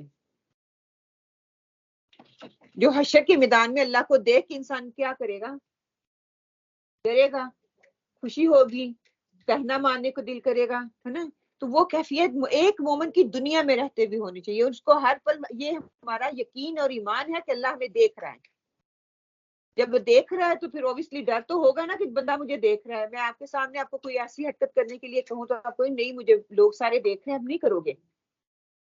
یہی احساس، یہی فیلنگ آپ کو تب بھی آنی چاہیے جب کوئی بھی اللہ تعالیٰ کے حکم کی ہم پامالی کرتے ہیں، اللہ تعالیٰ کے حکم کو نہیں مانتے. تو کیا کریں کہ اللہ تعالیٰ دیکھ رہا ہے، اور پھر میرے اندر کمزوری ہے تو اس کے لیے دعا کریں. پھر انہی کے لیے کہ جو اللہ تعالیٰ کو اس طرح دیکھتا ہے کہ مشکل تو ہوگا کہ آپ کو ظاہر کر دینا، لیکن نہیں، کیونکہ جان سکے کون سچی محبت کا دعویٰ کرتا ہے. اور پھر دعوے ہیں نہیں بلکہ عمل بھی اللہ تعالیٰ کو چاہیے. صرف دعوے کر لینا نہیں. ہم جو ہیں آج کل ہم دعوے کرتے ہیں، اللہ تعالیٰ کو دعوے نہیں چاہیے، اللہ تعالیٰ کو عمل چاہیے. اور جو عمل کر لیتا ہے پھر یہی ان کی کامیابی ہے. اجرن، اس کو اجرن کبیر کہا گیا، ایسی جنت اس کو ملے گی ہمیشہ کے لیے. اس کا جیسا رزلٹ اس نے دنیا میں دیکھا ہی نہیں ہوگا. أَفَمَن يَمْشِي مُكِبًّا عَلَى وَجْهِهِ أَهْدَىٰ أَمَّن يَمْشِي سَوِيًّا عَلَى صِرَاطٍ مُّسْتَقِيمٍ. اچھا وہ شخص زیادہ ہدایت والا ہے جو اپنے منہ کے بل اوندا ہو کر چل رہا ہے، یا وہ جو سیدھا پیروں کے بل چل رہا ہے، راہ راست پر چلا جا رہا ہے؟ تو آپ کیا کہتے ہیں، کون سا انسان ہے جس کے ہاتھ میں چھڑی ہے اور وہ چھڑی لے کے چل رہا ہے، اس کو نظر نہیں آ رہا ہے، وہ سیدھے راستے پہ جا سکتا ہے؟ یا جس کے پاس آنکھیں ہیں، جس کے پاس عقل ہے، دماغ ہے، سوچ سمجھ رکھنے والا ہے، وہ سیدھے راستے پہ جائے گا؟ آنکھیں تو ہماری بھی ہیں، ہاں سوچ سمجھ تو ہم بھی رکھتے ہیں. زیادہ اپنی عقل کو وہ عقل کو استعمال کرنے والا ہے، وہ اللہ کو، اپنی آخرت کو سامنے رکھ کے چلنے والا ہے. عقل ہمارے پاس بھی ہے، دماغ ہمارے پاس بھی ہے، زبان ہمارے پاس بھی ہے، ہاتھ پاؤں ہمارے پاس بھی ہیں، لیکن وہ کہاں پہ چل رہے ہیں، کہاں پہ استعمال ہو رہی ہیں؟ اس سے بہتر تو وہ جو اندھا ہے اس کو نظر نہیں آ رہا، اس کی تو بات دلیل ہے نا، مجھے نظر نہیں آ رہا، جہاں پہ مجھے میری لاٹھی لے کے جائے گی کنواں ہے تو وہ کنویں میں گر جائے گا. ہم عقل رکھتے ہوئے کنویں میں گریں گے؟ نہیں گرتے. اس کو پار کرنے کے لیے ہم عقل کا استعمال کر کے اوپر سے اوور تو چلے جائیں گے، لیکن ہم اس کے اندر نہیں جائیں گے یا اس کے اراؤنڈ چلے جائیں گے. اس کے لیے ہم طریقے نکال لیں گے نا.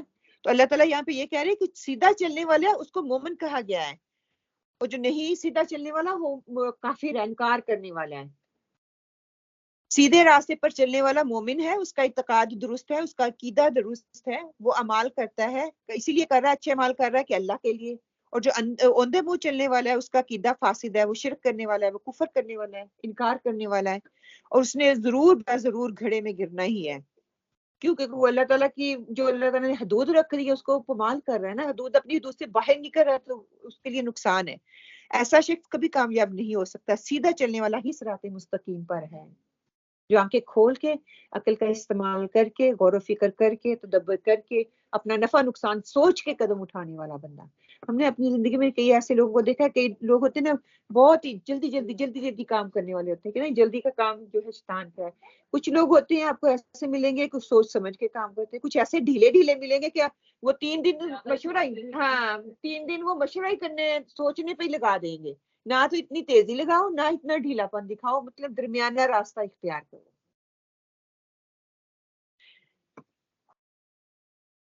پھر اس سیدھے راستے پر کون ہوں گے کہ یہاں پر اللہ سبحانہ تعالیٰ نے مومن اور کافر کی مثال دے کر ہمیں سمجھانے کی کوشش کی ہے کہ جو لوگ آج ہدایت سے منہ موڑ کر اوندے منہ چل رہے ہیں وہ کل قیامت کے دن اوندے دوزخ میں پھینک دیے جائیں گے. اگر آج آنکھیں بند کر کے چل رہے ہیں تو تب بھی آنکھیں بند ہی ہوں گی تو آپ جاؤ گے. کہا جا رہا ہے کہ یہ لوگ عقل سے کیوں کام نہیں لیتے. کتے کی طرح اس کی مثال دی گئی ہے. کتے کیا ہوتا ہے کہ اس کی خواہشات پر وہ چلتا ہے نا, جیسا کتے کا دل کرتا ہے ویسے وہ چلتا ہے. کہانی ہم نے بچپن میں پڑھی ہوئی ہے نا, کتے کی کہانی کیا ہے, کوئی سنائے گا؟ وہ لالچ کتا جو کرتا ہے اس کے منہ میں ہڈی ہوتی ہے, دریا کے کنارے جاتا ہے تو اپنا عکس دیکھتا ہے تو اپنے منہ والی ہڈی بھی اس کو, ہاں, تو وہ دوسری بھی لینا چاہتا ہے تو اپنی بھی چھوڑ بیٹھتا ہے. تو کیا ہے ہمارا یہ حال ہے, ہم اپنے منہ سے تو چھوڑتے ہیں, ہم دوسرے کے منہ سے بھی چھین لیتے ہیں, یعنی کہ اس کے منہ میں بھی ڈال دیں. کہ کتے سے مثال دی گئی ہے کہ جس طرح کتا منہ نیچے کر کیے ہوئے ہر چیز سونگھ رہا ہوتا ہے نا, تو ہم بھی اسی طرح ٹو میں لگے ہوئے تھے, کہاں سے ملے کہاں سے ملے, کہاں کا کسی کا حق کھائیں, کہاں کسی کو نہ تکلیف پہنچائیں, یہی کرنے میں لگے رہتے ہیں. کہ عقل کی جگہ خواہشات نے لے رکھی ہے اس کی. اسی طرح انسان اس کتے کی طرح دیکھ رہا ہے, سونگھ رہا ہے. خواہشات پر چلنے والا کبھی ہدایت نہیں پا سکتا, وہ بھٹکے ہوئے رستے پہ چل رہا ہے. ہم دنیا میں شاید اس کو بہت ترقی یافتہ کہہ لیں, بہت ماڈرن کہہ لیں, جو بھی ہم نام دینا چاہتے ہیں. بیوقوفی ہے ہماری, ہم اس کو کہتے ہیں, ہم اس کو اپنا آئیڈیل بنا لیتے ہیں, اس کے راستے پہ چلتے ہیں, اس کے سٹینڈرڈ کو میٹ کرنے کی کوشش کرتے ہیں. لیکن جو اپنی خواہشات کا بندہ ہے وہ ہمیشہ جو ہے خسارے کی طرف ہی جاتا ہے, اور خواہشات لے کے ہی انسان کو خسارے کی طرف جاتے ہیں. ہو ہی نہیں سکتا کہ آپ کی خواہشات پنپ رہی ہیں اور آپ سیدھے راستے پہ ہو. ہدایت اسی کو ملتی ہے جو سیدھی راہ پر سر اٹھا کر دائیں بائیں آگے پیچھے جائزہ لیتا ہے اور اپنی زندگی کے مقصد کا تعین کرتا ہے. میں کس لیے یہ کام کر رہا ہوں, کیوں کر رہا ہوں, اللہ تعالیٰ نے مجھے کیوں پیدا کیا ہے.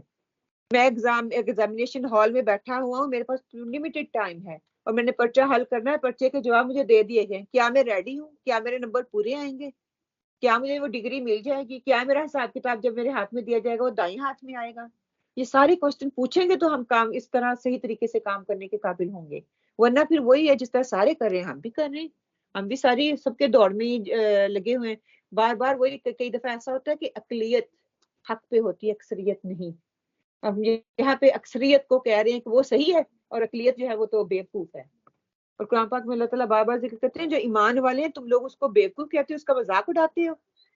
اس نے اب یہ مولوی بن گیا, اس کی دوڑ اب مسجد تک کی ہے, اس کے ٹخنے اب ننگے ہونا شروع ہو گئے ہیں, اس نے بایا پہننا شروع کر دیا ہے. اگر عورت ہے تو کہنا لو اس نے چولا پہننا شروع کر دیا, اس نے اسکارف پہننا شروع کر دیا. ہمارے اپنے ہی ہمارا مذاق اڑاتے ہیں, دوسرے نہیں باہر سے آتے. تکلیف ہوتی ہے, دل سے دعا یہی نکلتی ہے اللہ تعالیٰ چلو ٹھیک ہے انہیں ہدایت دے دے, اس طرح کے الفاظ کہہ کہ یہ گناہگار بن رہے ہیں. لیکن وہ اپنے آپ کو کہتے ہیں ہم بہت ماڈرن ہیں, ہم اس سوسائٹی کا حصہ ہیں. دوسری کیا ہے, عالم غیب, جو غیب پہ علم رکھنے والا ہے, جو غیب پہ ایمان لانے والا ہے, وہ کامیاب زندگی گزارے گا. اس کے کامیاب زندگی گزارنے کے لیے انتظار, صبر اور اللہ کی ذات پر اس کو یقین ہونا چاہیے. اس کے لیے انتظار کرنا پڑے گا, اس کے لیے صبر کرنا پڑے گا. جب وہ صبر کرے گا تو اس کو اس کا رزلٹ نکل آئے گا. لوگ سمجھتے ہیں کہ بادشاہ کامیاب ہو گئے, دولت والے کامیاب ہو گئے, مگر قرآن کہتے ہیں قد افلح المؤمنون, 18واں پارے کا سٹارٹ یہاں سے ہوتا ہے کہ جو مومن ہے, ایمان لانے والے, وہ کامیاب ہو گئے. یہ بادشاہ, یہ کوٹھیوں والے, یہ لاکھوں کروڑوں میں کھیلنے والے, ان کی سٹوریاں سنا کے بتا بھی دیا کہ یہ ہمارا آئیڈیل نہیں ہونا چاہیے. ہاں جی, دیکھیں ایک بادشاہ بھی کوئین ہوئی نا, کیا کچھ انہوں نے کیا, سونے میں نلہا بھی دیا اس کو, جو مرضی کرے اس تخت میں بھی ڈال دیں, لیکن ساتھ وہ کچھ نہیں لے کے گئی. خالی ہاتھ ہی جایا, خالی ہاتھ آتا ہے انسان, خالی ہاتھ ہی واپس جاتا ہے. ہمیں اس بات کا پتہ ہونے کے باوجود ہم کہتے ہیں ہم نے دنیا میں رہنا ہے, I feel like doing this, I feel like doing this, do it. لیکن اللہ کی حدود کو کیوں توڑ کے وہ حاصل کرنا چاہتے ہیں؟ کریں, اللہ تعالیٰ نے منع نہیں کیا, اللہ نے عقل بھی دی, اللہ تعالیٰ نے صحت بھی دی, اسی لیے کہ اس کا صحیح استعمال کیا جائے. لیکن اللہ کی حدود کو توڑ کے اب کبھی بھی صحیح راستے پہ نہیں چل سکتے. وَأَسِرُّوا قَوْلَكُمْ أَوِ اجْهَرُوا بِهِ إِنَّهُ عَلِيمٌ بِذَاتِ الصُّدُورِ. تم اپنی باتوں کو چھپاؤ یا ظاہر کرو, وہ تو سینوں کی پوشیدگیوں کو بخوبی جانتا ہے. کہ وہ جانے گا نہیں جس نے ہمیں پیدا کیا کہ وہ ہماری دل کے اندر کیا چل رہا ہے. وہ اللہ ہی نہ جانے گا جس نے تجھے پیدا کیا کہ تیرے سینوں میں کیا چل رہا ہے. ہمیں شیطان نے یہ خوش فہمی میں ڈالا ہے کہ ہم چھپ چھپ کے کر رہے ہیں تو کسی کو پتہ ہی نہیں ہے. بالکل ایسے ہی جیسے ایک ماں بچے کو پیٹ میں رکھتی ہے، پھر اس کی ساری ضرورتوں کا خیال رکھتی ہے، اور کیا وہ نہیں جانتی کہ بچے کو کیا ضرورت ہے؟ کیا وہ اس کو سمجھ نہیں آتا بچے کی جب کوئی ضرورت ہوتی ہے؟ بچہ بیمار ہے تو اس کو پتا ہے، بچے کو بھوک ہے وہ نہیں بھی بولتا، ماں کو پتا ہوتا ہے اب اس کی طلب ہے یہ. تو وہ رب جس نے پیدا کیا ہے اس کو پتہ ہی نہیں ہے کہ انسان کے اندر کیا چل رہا ہے. ہم نے اللہ کی قربت کی مٹھاس کو پایا ہی نہیں ہے، دوسروں کی قربت ڈھونڈتے ڈھونڈتے دنیا میں چلتے جا رہے ہیں، اور بس یہی ہمارا مقصد بنا ہوا ہے. یہی احساس ڈالنا تھا کہ اپنے اندر اور بچے کے اندر کہ اللہ دیکھتا ہے، سنتا ہے. جب بچپن میں بچے کے اندر یہ احساس ڈالنا تھا، اس کو سمجھانا تھا، اس وقت اللہ سے ہم ڈراتے رہے. اللہ کی محبت وہ ڈالی نہیں. اللہ مارے گا، اللہ دوزخ میں پھینک دے گا، آپ نے یہ نہ کیا تو اللہ یہ کرے گا. بچے کہتا ہر وقت یہ کہہ رہی ہے کہ اللہ مارے گا ڈالے گا. اللہ تعالیٰ ایک تو کہہ رہی ہے جنت پھر کب ملے گی؟ پازیٹیو سوچ اگین کہ ہم پازیٹیوٹی لے کے آئیں گے، بچوں کے دل میں وہ محبت ہوگی، وہ خود ہی اٹھ کے نماز پڑھیں گے. خود ہی میری چھوٹی کل کہہ رہی وہ بوہو کیا ہے، بوہو کیا اس کو بولتے ہیں، وہ ڈرنک جو ہے.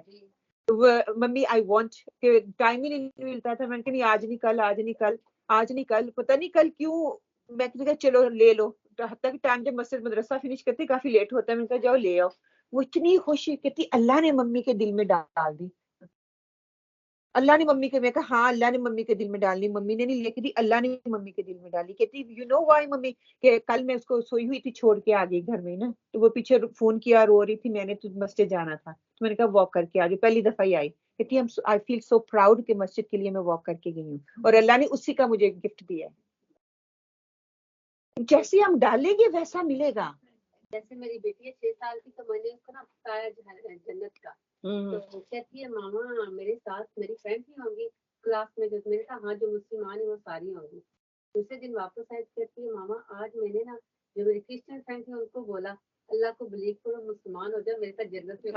ہاں یہ ہم نیگیٹیوٹی ڈال کے نا شیطان کے راستے پہ چلاتی ہیں.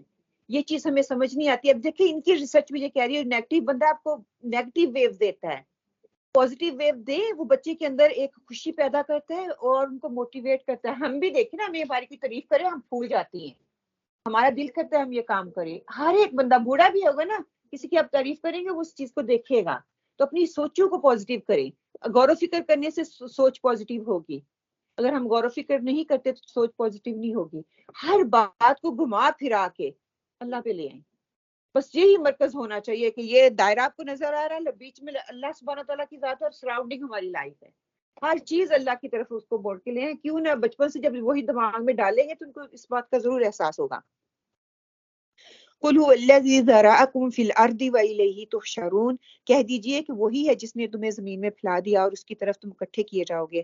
وَيَقُولُونَ مَتَىٰ هَٰذَا الْوَعْدُ إِن كُنتُمْ صَادِقِينَ، کافر پوچھتے ہیں کہ وہ وعدہ کب ظاہر ہوگا، اگر تم سچے ہو تو بتاؤ. اب یہ ان کو دھمکی لگا رہے ہیں، ایک طرح سے کہہ لیں کہ ہمیں کر کے دکھاؤ اگر کہہ رہے ہو کہ قیامت آ جائے گی. غیب کا علم ہے نا، وہ آپ صلی اللہ علیہ وسلم کہہ مجھے اس کا علم نہیں ہے. اللہ کے سوا کسی کو نہیں پتا کہ موت کب آنی ہے، کب کسی کا ٹائم ختم ہو جانا ہے.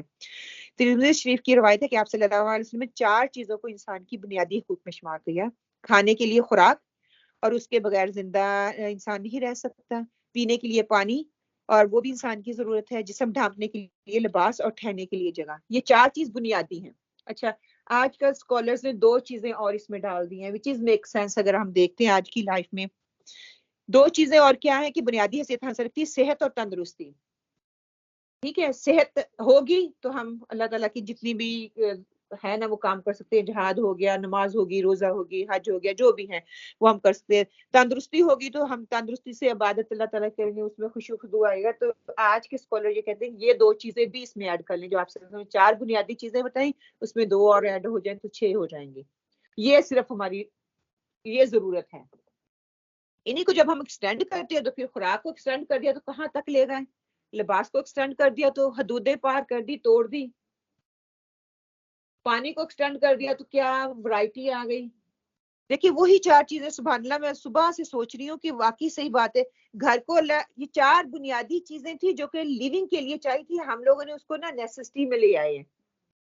یہی 4 چیزیں ہیں جس کے لیے انسان جدوجہد کرتا ہے. یہی مرکز ہے، بڑا گھر، بڑی گاڑی، بڑا بڑا بڑا بڑا بڑا، کپڑے ڈیزائنر سے ڈیزائنر، مہنگا سے مہنگا، جسم نظر آ رہا تو ہے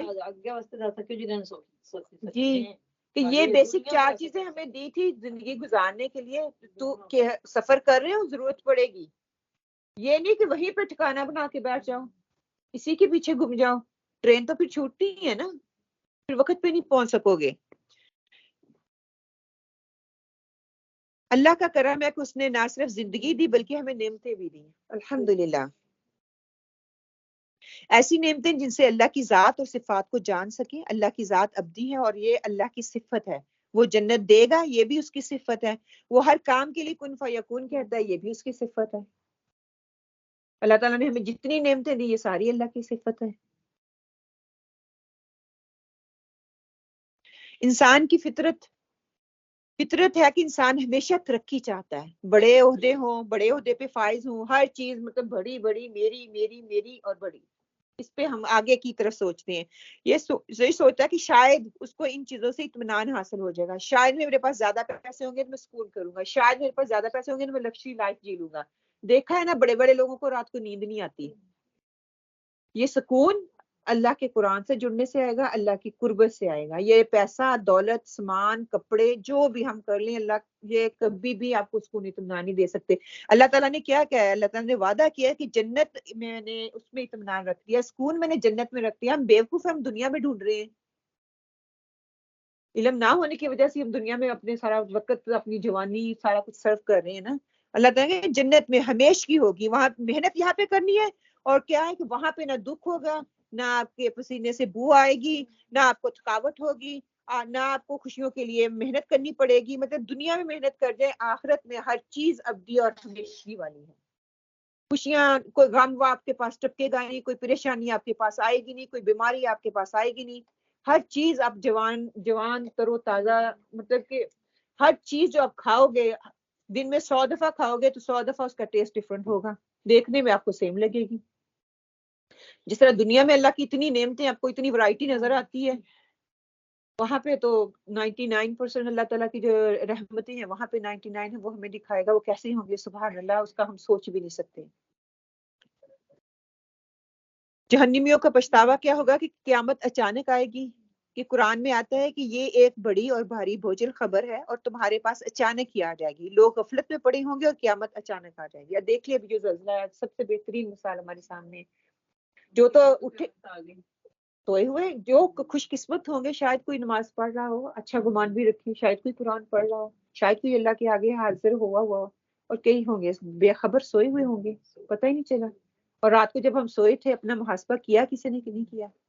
اس کو پتا تھا صبح میں نے نہیں اٹھنا، پلاننگ ہوگی، ہالیڈے بک کرائے ہوئے ہوں گے، پتہ نہیں کیا کیا سوچ رکھا ہے. ہم نے بھی رکھا ہوا ہے، ہم بھی کرتے ہیں پلاننگ، سالوں سال کی کرتے ہیں، کرنی بھی چاہیے. اگر ہم نے ترقی حاصل کرنی ہے تو اس کے لیے پلاننگ ضروری ہے. لیکن جس چیز کے لیے پلاننگ کرنی چاہیے وہی پیچھے پس پش ڈالا ہوا ہے. ایک اور جگہ پر آتا ہے کہ بہت عظیم خبر ہے اور تم غفلت میں پڑے ہوئے ہو. تمہیں غفلت میں نہیں پڑنا چاہیے، تمہیں اللہ تعالیٰ کا سوچنا چاہیے کہ اللہ سبحانہ تعالیٰ نے دنیا میں کس مقصد کے لیے تمہیں پیدا کیا ہے. لوگ آپ سے سوال کرتے ہیں کہ ایک بڑی خبر کے متعلق بتائیں آپ صلی اللہ علیہ وسلم سے. جس دن کوئی کسی کے کام نہیں آئے گا، اس دن جھٹلانے والوں کے لیے تباہی اور بربادی ہے. یہی سب سے بڑی خبر ہے. دنیا میں انکار کر رہے ہو، ایک دن ایسا آنے والا ہے جب تم سے کہا جائے گا تم جھٹلاتے رہے ہو تو اس دن تمہارے لیے تباہی اور بربادی کے علاوہ اور کوئی انجام نہیں ہے، بس یہی تمہارا انجام ہوگا. آپ صلی اللہ علیہ وسلم کا ارشاد ہے، آپ صلی اللہ علیہ وسلم نے فرمایا قیامت اس طرح آگے پیچھے ہے جیسے 2 انگلیاں، ایک تھوڑی سی آگے اور دوسری تھوڑی سی پیچھے ہے. مراد یہ کہ اب کوئی شریعت نہیں آئے گی، صرف قیامت ہی آئے گی. شریعت آ چکی ہے، یہ پیچھے پیچھے قیامت ہے. تو آپ صلی اللہ علیہ وسلم کی ایک اور حدیث کا مفہوم ہے بس میں اس کو دیکھ رہا ہوں، اتنی قریب ہے وہ. اب اس میں کتنا پیریڈ ہے، لیکن اللہ کا وہ پیریڈ بہت محدود ہے، بہت چھوٹا ہے. وہ ہمیں لاکھوں سال شاید مل جائیں، کروڑوں مل جائیں، لیکن ہمارے اچھے نہیں ہے تو قبر میں جا کے بھی تو ہم بیڈ پہ لیٹے ہوئے ہوں گے، ہمیں تبھی پتہ چل جائے نا. جب ہماری جان نکلے گی ہمیں تبھی نظارہ کرا دیا جاتا ہے کہ کیا ہوگا. ہاں، ہمیں تبھی پتہ چل جاتا ہے. اللہ اکبر. قیامت پہ ان کفار کے چہرے سیاہ ہوں گے اللہ تعالیٰ فرماتے ہیں قیامت کے دن بعض کے چہرے سیاہ ہوں گے اور بعض سفید ہوں گے. اس دن چہرے غبار آلود ہوں گے اور ان پر سیاہی چڑھی ہوئی ہوگی، اور بعض چہرے بہت خوش ہوں گے، نورانی ہوں گے، سفید ہوں گے، چمکدار ہوں گے اور خوشی کرنے والے ہوں گے. وہ خوشی منا رہے ہوں گے. اللہ تعالیٰ اللہم تجعل منہم، کہ جن کے چہروں کے پہ سفیدی ہو، نور ہو، چمکدار ہو اور وہ خوشی منا رہے ہوں، جن کے ہاتھ میں نامہ اعمال ان کے دائیں ہاتھ میں ہو. اللہ تعالیٰ ہمیں ان لوگوں میں شامل کرے، آمین. قل انما العلم عند اللہ وانما انا نذیر مبین. آپ کہہ دیجئے کہ اس کا علم تو اللہ ہی کو ہے، میں تو صرف کھلے طور پر آگاہ کر دینے والا ہوں. فلما رأوه زلفة سیئت وجوہ الذین کفروا وقیل هذا الذی کنتم به تدعون. جب یہ لوگ اس وعدے کے قریب تر پالیں گے، اس وقت ان کافروں کے چہرے بگڑ جائیں گے اور کہہ دیا جائے گا کہ یہی ہے جسے تم طلب کیا کرتے تھے. عملی زندگی کے نکات جو ہم نے پڑھا ہے سورۃ ملک، جب بھی ہم پڑھیں گے، جتنی دفعہ بھی پڑھیں، روز پڑھیں، اللہ تعالیٰ سے دعا کریں. اگر نہیں عادت تو اس کو عادت بنا لیں. صرف میں نے پڑھنا نہیں ہے بلکہ اس میں سے میں نے عملی نکات لینے ہیں. عملی نکات سب سے پہلے کیا ہے کہ ہم اپنی زندگیوں کی منصوبہ بندی کرنے کی کوشش کرتے ہیں اور اسے کنٹرول کرنے کی کوشش کریں کہ ٹھیک ہے میری یہ ضرورت ہے، کتنا میں نے کرنا ہے، اس ضرورت کو کتنا میں نے بڑھانا ہے. جتنا لمیٹڈ کر لیں گے اتنی آسانی ہے. کہ دین آسان ہے، مشکل کے لیے نہیں آیا. جب میں اپنی ضروریات کو بڑھاؤں گی، اپنا دائرہ کار میں وسیع کروں گی، تو پھر مجھے وہاں پہ مشکلیں تو آئیں گی، کیونکہ وہ میری خواہشیں اتنی بڑھ جاتی ہیں کہ مجھے ان کو پورا کرنا پڑے گا. لیکن ساتھ ہی ساتھ اللہ کے احکامات کو نظر انداز بھی کر دیتے ہیں اور بھول جاتے ہیں کہ اللہ تمام چیزوں پر قدرت رکھنے والا. ہم سمجھتے ہیں ہر چیز کا کنٹرول میرے ہاتھ میں ہے. جب میں چاہوں گی میں یہ پلاننگ کر لوں گی، جب میں چاہوں گی میں ہالیڈے پہ چلی جاؤں گی، جب میں چاہوں گی میں یہ کر لوں گی، جب چاہوں گی بچے کی شادی کر دوں گی، جب چاہوں گی میں اللہ کی حدود کو توڑ لوں گی. یہ میرے اختیار میں، ہمارے اختیار میں نہیں ہے. یہ چیز ہمارے اختیار میں یہ ہے کہ ہم پلاننگ کریں، بچے کی شادی کریں، شادی کے بعد اس کے کانسیکوینسز اللہ کے ہاتھ میں، میرے ہاتھ میں نہیں. دیکھا ہم نے کئی شادی ہوتی دوسرے دن ہی بیچاری اپنے اپنے گھروں میں چلی جاتی ہیں، کئی سالوں سال برداشت کرتی رہتی ہیں. اور آج کل تو ریٹ ایسا ہوا ہے کہ اسپینڈ اتنا کر دیتے ہیں شادیوں پہ، اور بچے 2-2 4 4 ماہ بھی نہیں آپس میں کرتے، ہو علیحدہ ہو جاتے ہیں. اتنا قرض لے کے اللہ کی حدود کو توڑ کے، تو پھر وقت تو بچوں کو ڈال دیا نا ہم نے، اپنی خواہشوں کو پورا کرنے کے لیے ان کو وقت میں ڈال دیا. شادیوں پر اسراف کرنا، اللہ کی حدود کو پامال کرنا، لیکن بھول جاتے ہیں کہ شادی اور شادی کے نتائج اللہ کے ہاتھ میں ہیں. انسان کے پاس اختیار ہے لیکن حتمی طاقت اللہ کے پاس ہے. ساری کائنات اللہ کے حکم پر چل رہی ہے. ہمیں ہر حال میں اللہ تعالیٰ کا شکر گزار بن کے جو ہے وہ زندگی گزارنی ہے. دوسروں کے تانوں سے کوئی فرق نہیں پڑنا چاہیے کہ دوسرے کیا سوچیں گے، دوسرے کیا کہیں گے. سیدھے راستے پر چلنے میں ہمیشہ عزت اللہ تعالیٰ نے دیا، ہمیشہ عزت ملتی ہے. یہ اللہ کا وعدہ ہے. ہمیشہ اپنی مثبت سوچ اور مثبت تبدیلی لے کے آئیں، اور اسی کی کوشش کرنی چاہیے، اسی کے لیے جدوجہد کرنی چاہیے اور اسی کو اپنانا چاہیے. اس پہ فخر کرنا چاہیے کہ میں پازیٹیو سوچ رکھتی ہوں. یہ بھی پتہ ہے ہر کسی کو اللہ تعالیٰ نہیں دیتا پازیٹیو سوچ بھی. یہ سوچ بھی خوش نصیب جو کوشش کریں گے انہیں کو ملے گی. جو اپنے آپ کو عقل مند کہتے ہیں، ایمان نہیں لاتے، وہی نادان اور بیوقوف ہیں. ہمیں جو کہتے ہیں، ہم سو کالڈ اپنے آپ کو مسلمان کہتے ہیں، الحمدللہ اللہ ہمارے عمل اتنے اچھے نہیں ہیں لیکن ہم کوشش کر رہے ہیں کہ ہم مسلمان ہیں. وہ ہمیں بیوقوف کہہ رہے ہیں، حتیٰ کہ وہ خود بیوقوف ہیں. سورہ بقرہ میں بھی اللہ تعالیٰ نے اس چیپٹر کو 2-3 دفعہ دہرایا ہے. اللہ کی کائنات پر غور و فکر کرنا اور اس سے اپنے لیے سبق لینا ہے، اور اللہ تعالیٰ کی خوبصورت مخلوق میں کیا سکھا رہی ہے اسے سبق سیکھنا ہے. کچھ بھی آپ کریں اس میں ضرور سوچیں کہ یہ چیز مجھے کیا سکھانا چاہ رہی ہے. میری زندگی میں کوئی ایک چیز بھی آتی ہے، کوئی ایک انسان آتا ہے، کوئی ایک اچھائی یا برائی آتی ہے، مجھے سکھانے کے لیے ہے. اس سے کوئی نہ کوئی سبق ضرور نکلتا ہے. جو انسان سیکھنا چاہتا ہے وہ اس سے سبق سیکھ لیتا ہے، جو نہیں سیکھتا پھر وہ بگاڑتا ہے، اس کے لیے سبب بن جاتا ہے. اپنی زندگیوں سے دوگلا پن نکال کر ظاہری شکل جو ہے اور رکھ رکھاؤ کو برقرار رکھنے کی کوشش اور دعائیں کرنی ہے کہ اپنے اندر سے منافقت کو نکالیں، ڈبل سٹینڈرڈ کو نکالیں، تھوڑا عمل کر لیں، جو کہہ رہی ہیں وہ آپ کے عمل سے ظاہر ہو. زیادہ کی اگر میرے اندر توفیق نہیں ہے، ہمت نہیں ہے، تو اللہ سے دعا مانگیں، لیکن یہ کہ ڈبل سٹینڈرڈ نہ رکھیے. وہ چھوٹی چھوٹی چیزوں پہ ہو سکتا ہے، ضروری نہیں ہم نے بہت بڑے لیول پہ جا کے سوچنا ہے. پہلے اپنے چھوٹے چھوٹے کینکر اٹھائیں گے نا تو پھر بڑا اٹھانے کے قابل ہو جائیں گے. اگر پہلے ہی بڑا اٹھا لیں گے تو چک پڑ گئی تو پھر تو آپ کہیں نہیں رہو گے. دیکھیے دودھ کا گلاس ہے، اس کے اندر آپ دودھ اور فل ہے، اس کے اندر اور دودھ نہیں ڈال سکتے. لیکن اس کے اندر ہم شوگر ڈال سکتے ہیں، کوئی فرق پڑے گا؟ نہیں پڑے گا، وہ آ جائے گا۔ شوگر سے کیا ہوگا؟ مٹھاس پیدا ہو جائے گی، مٹھاس پیدا ہوگی، کسی کو دو گے تو کیا ہوگا؟ تقویت ملے گی، اس کو انرجی آ جائے گی۔ اگر دودھ کے اندر ہی میں اور دودھ ڈالوں گی تو وہ نہیں ہوگا۔ چھوٹے چھوٹے قدم اٹھائیں جو کہ آپ کو استقامت دیں، جو کہ کرنے میں آسانی ہو، وہ کریں۔ اب جب آپ کو لگے گا یہ سٹیپ میں نے عبور کر لیا، پھر دوسرا، پھر تیسرا، پھر چوتھا، آہستہ آہستہ چلے۔ یکدم جوش میں آ کے 3 4 کام کرنے شروع کر دیے، ایک دن کیا، دوسرے دن کیا، تیسرے دن پتہ ہی نہیں کر رہے ہیں کہ نہیں۔ کتنے لوگ شیٹ فل کر رہے ہیں جو آپ لوگوں کو ٹاسک کے لیے دی تھی؟ کتنے لوگ کر رہے ہیں؟ دیکھ لیں، پھر اپنا اندازہ بھی لگا لیں۔ ہم اپنا روز کا محاسبہ نہیں کرتے، اپنا روز کا محاسبہ ہم نہیں کریں گے تو ہم کبھی بھی سدھریں گے نہیں۔ اس بات کو ذہن میں رکھنا ہے کہ ہر چھپی ہوئی چیز کو اللہ تعالیٰ دیکھ رہا ہے۔ وہ میری آنکھوں سے اوجھل ہے، چھپی ہوئی ہے، لیکن اللہ سے نہیں ہے، اللہ اس کو جانتا ہے۔ اصول علم کا مقصد عمل ہو، نہ کہ دکھاوا۔ آخرت کی کامیابی کے لیے ضروری ہے کہ عملی زندگی گزار کر جائیں ہم یہاں پہ۔ دکھاوا والی زندگی کا تو آگے کوئی کانسیپٹ ہی نہیں ہے۔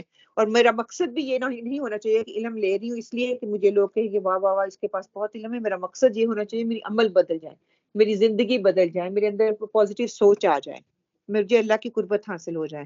پھر قیامت کا وقت غیب کے علم میں سے ہے، اور وہ بھی اللہ تعالیٰ کی مخلوق ہے۔ اپنی زندگی کو، اپنی شادیوں کو، اپنی معاملات کو قرآن کے نظر سے دیکھیں۔ اپنی نظر سے نہ لگائیں، اپنی اینک نہ لگائیں، بلکہ قرآن کی اینک لگا کے دیکھیں۔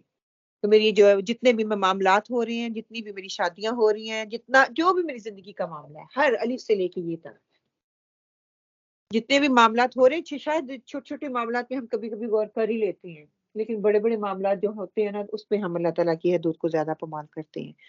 اپنا مائنڈ سیٹ بدلنے کی کوشش کریں، کیونکہ جب وہ بدلے گا تو آپ کے ارد گرد کی چیزوں کو دیکھنے کا طریقہ یا ویژن جو ہے آپ کا، وہ کیا کہتے ہیں، آپ کی گلاس جو ہے، وہ جب اینڈ کی آپ کی چینج ہوگی نا، تو آپ کا ویژن بھی چینج ہوگا، آپ کے دماغ بھی چینج ہوگا، آپ کی سوچ بھی چینج ہوگی، ہر چیز ہی سوچ چینج ہو جائے گی، آپ کے ارد گرد سراؤنڈنگ بھی۔ الحمدللہ یہاں پہ ہماری سورہ ملک جو ہے وہ مکمل ہوتی ہے۔ اللہ سبحانہ تعالیٰ سے دعا کرتے ہیں اللہ سبحانہ تعالیٰ اسے حق اور سچ لینے کی توفیق عطا فرمائے۔ اللہ سبحانہ تعالیٰ اس کو ہر روز پڑھنے کی توفیق عطا فرمائے، اور اس مقصد سے پڑھنے کی توفیق عطا فرمائے کہ یہ قبر واقعی میرے لیے، یہ آیت جو ہے، سورت جو ہے، قبر میں میرے لیے نجات کا ذریعہ بنے گی انشاءاللہ۔ اور اس کو صرف پڑھنا نہیں ہے بلکہ عمل کے لیے، تاکہ میرا عمل چینج ہو، میری عادات چینج ہوں، میرے طور طریقے چینج ہوں، تاکہ پھر یہ جب سوال جو آپ قبر میں ہوں تو واقعی یہ پھر قرآن آئے آگے اس کی گواہی دے کہ واقعی یہ انسان جو کہہ رہا ہے یہ اپنی عملی زندگی میں بھی کرتا رہا ہے۔ ربنا تقبل منا انك انت السميع العليم وتب علينا انك انت التواب الرحيم وقولوا قولي هذا واستغفر الله لي ولكم آمين اللهم آمين۔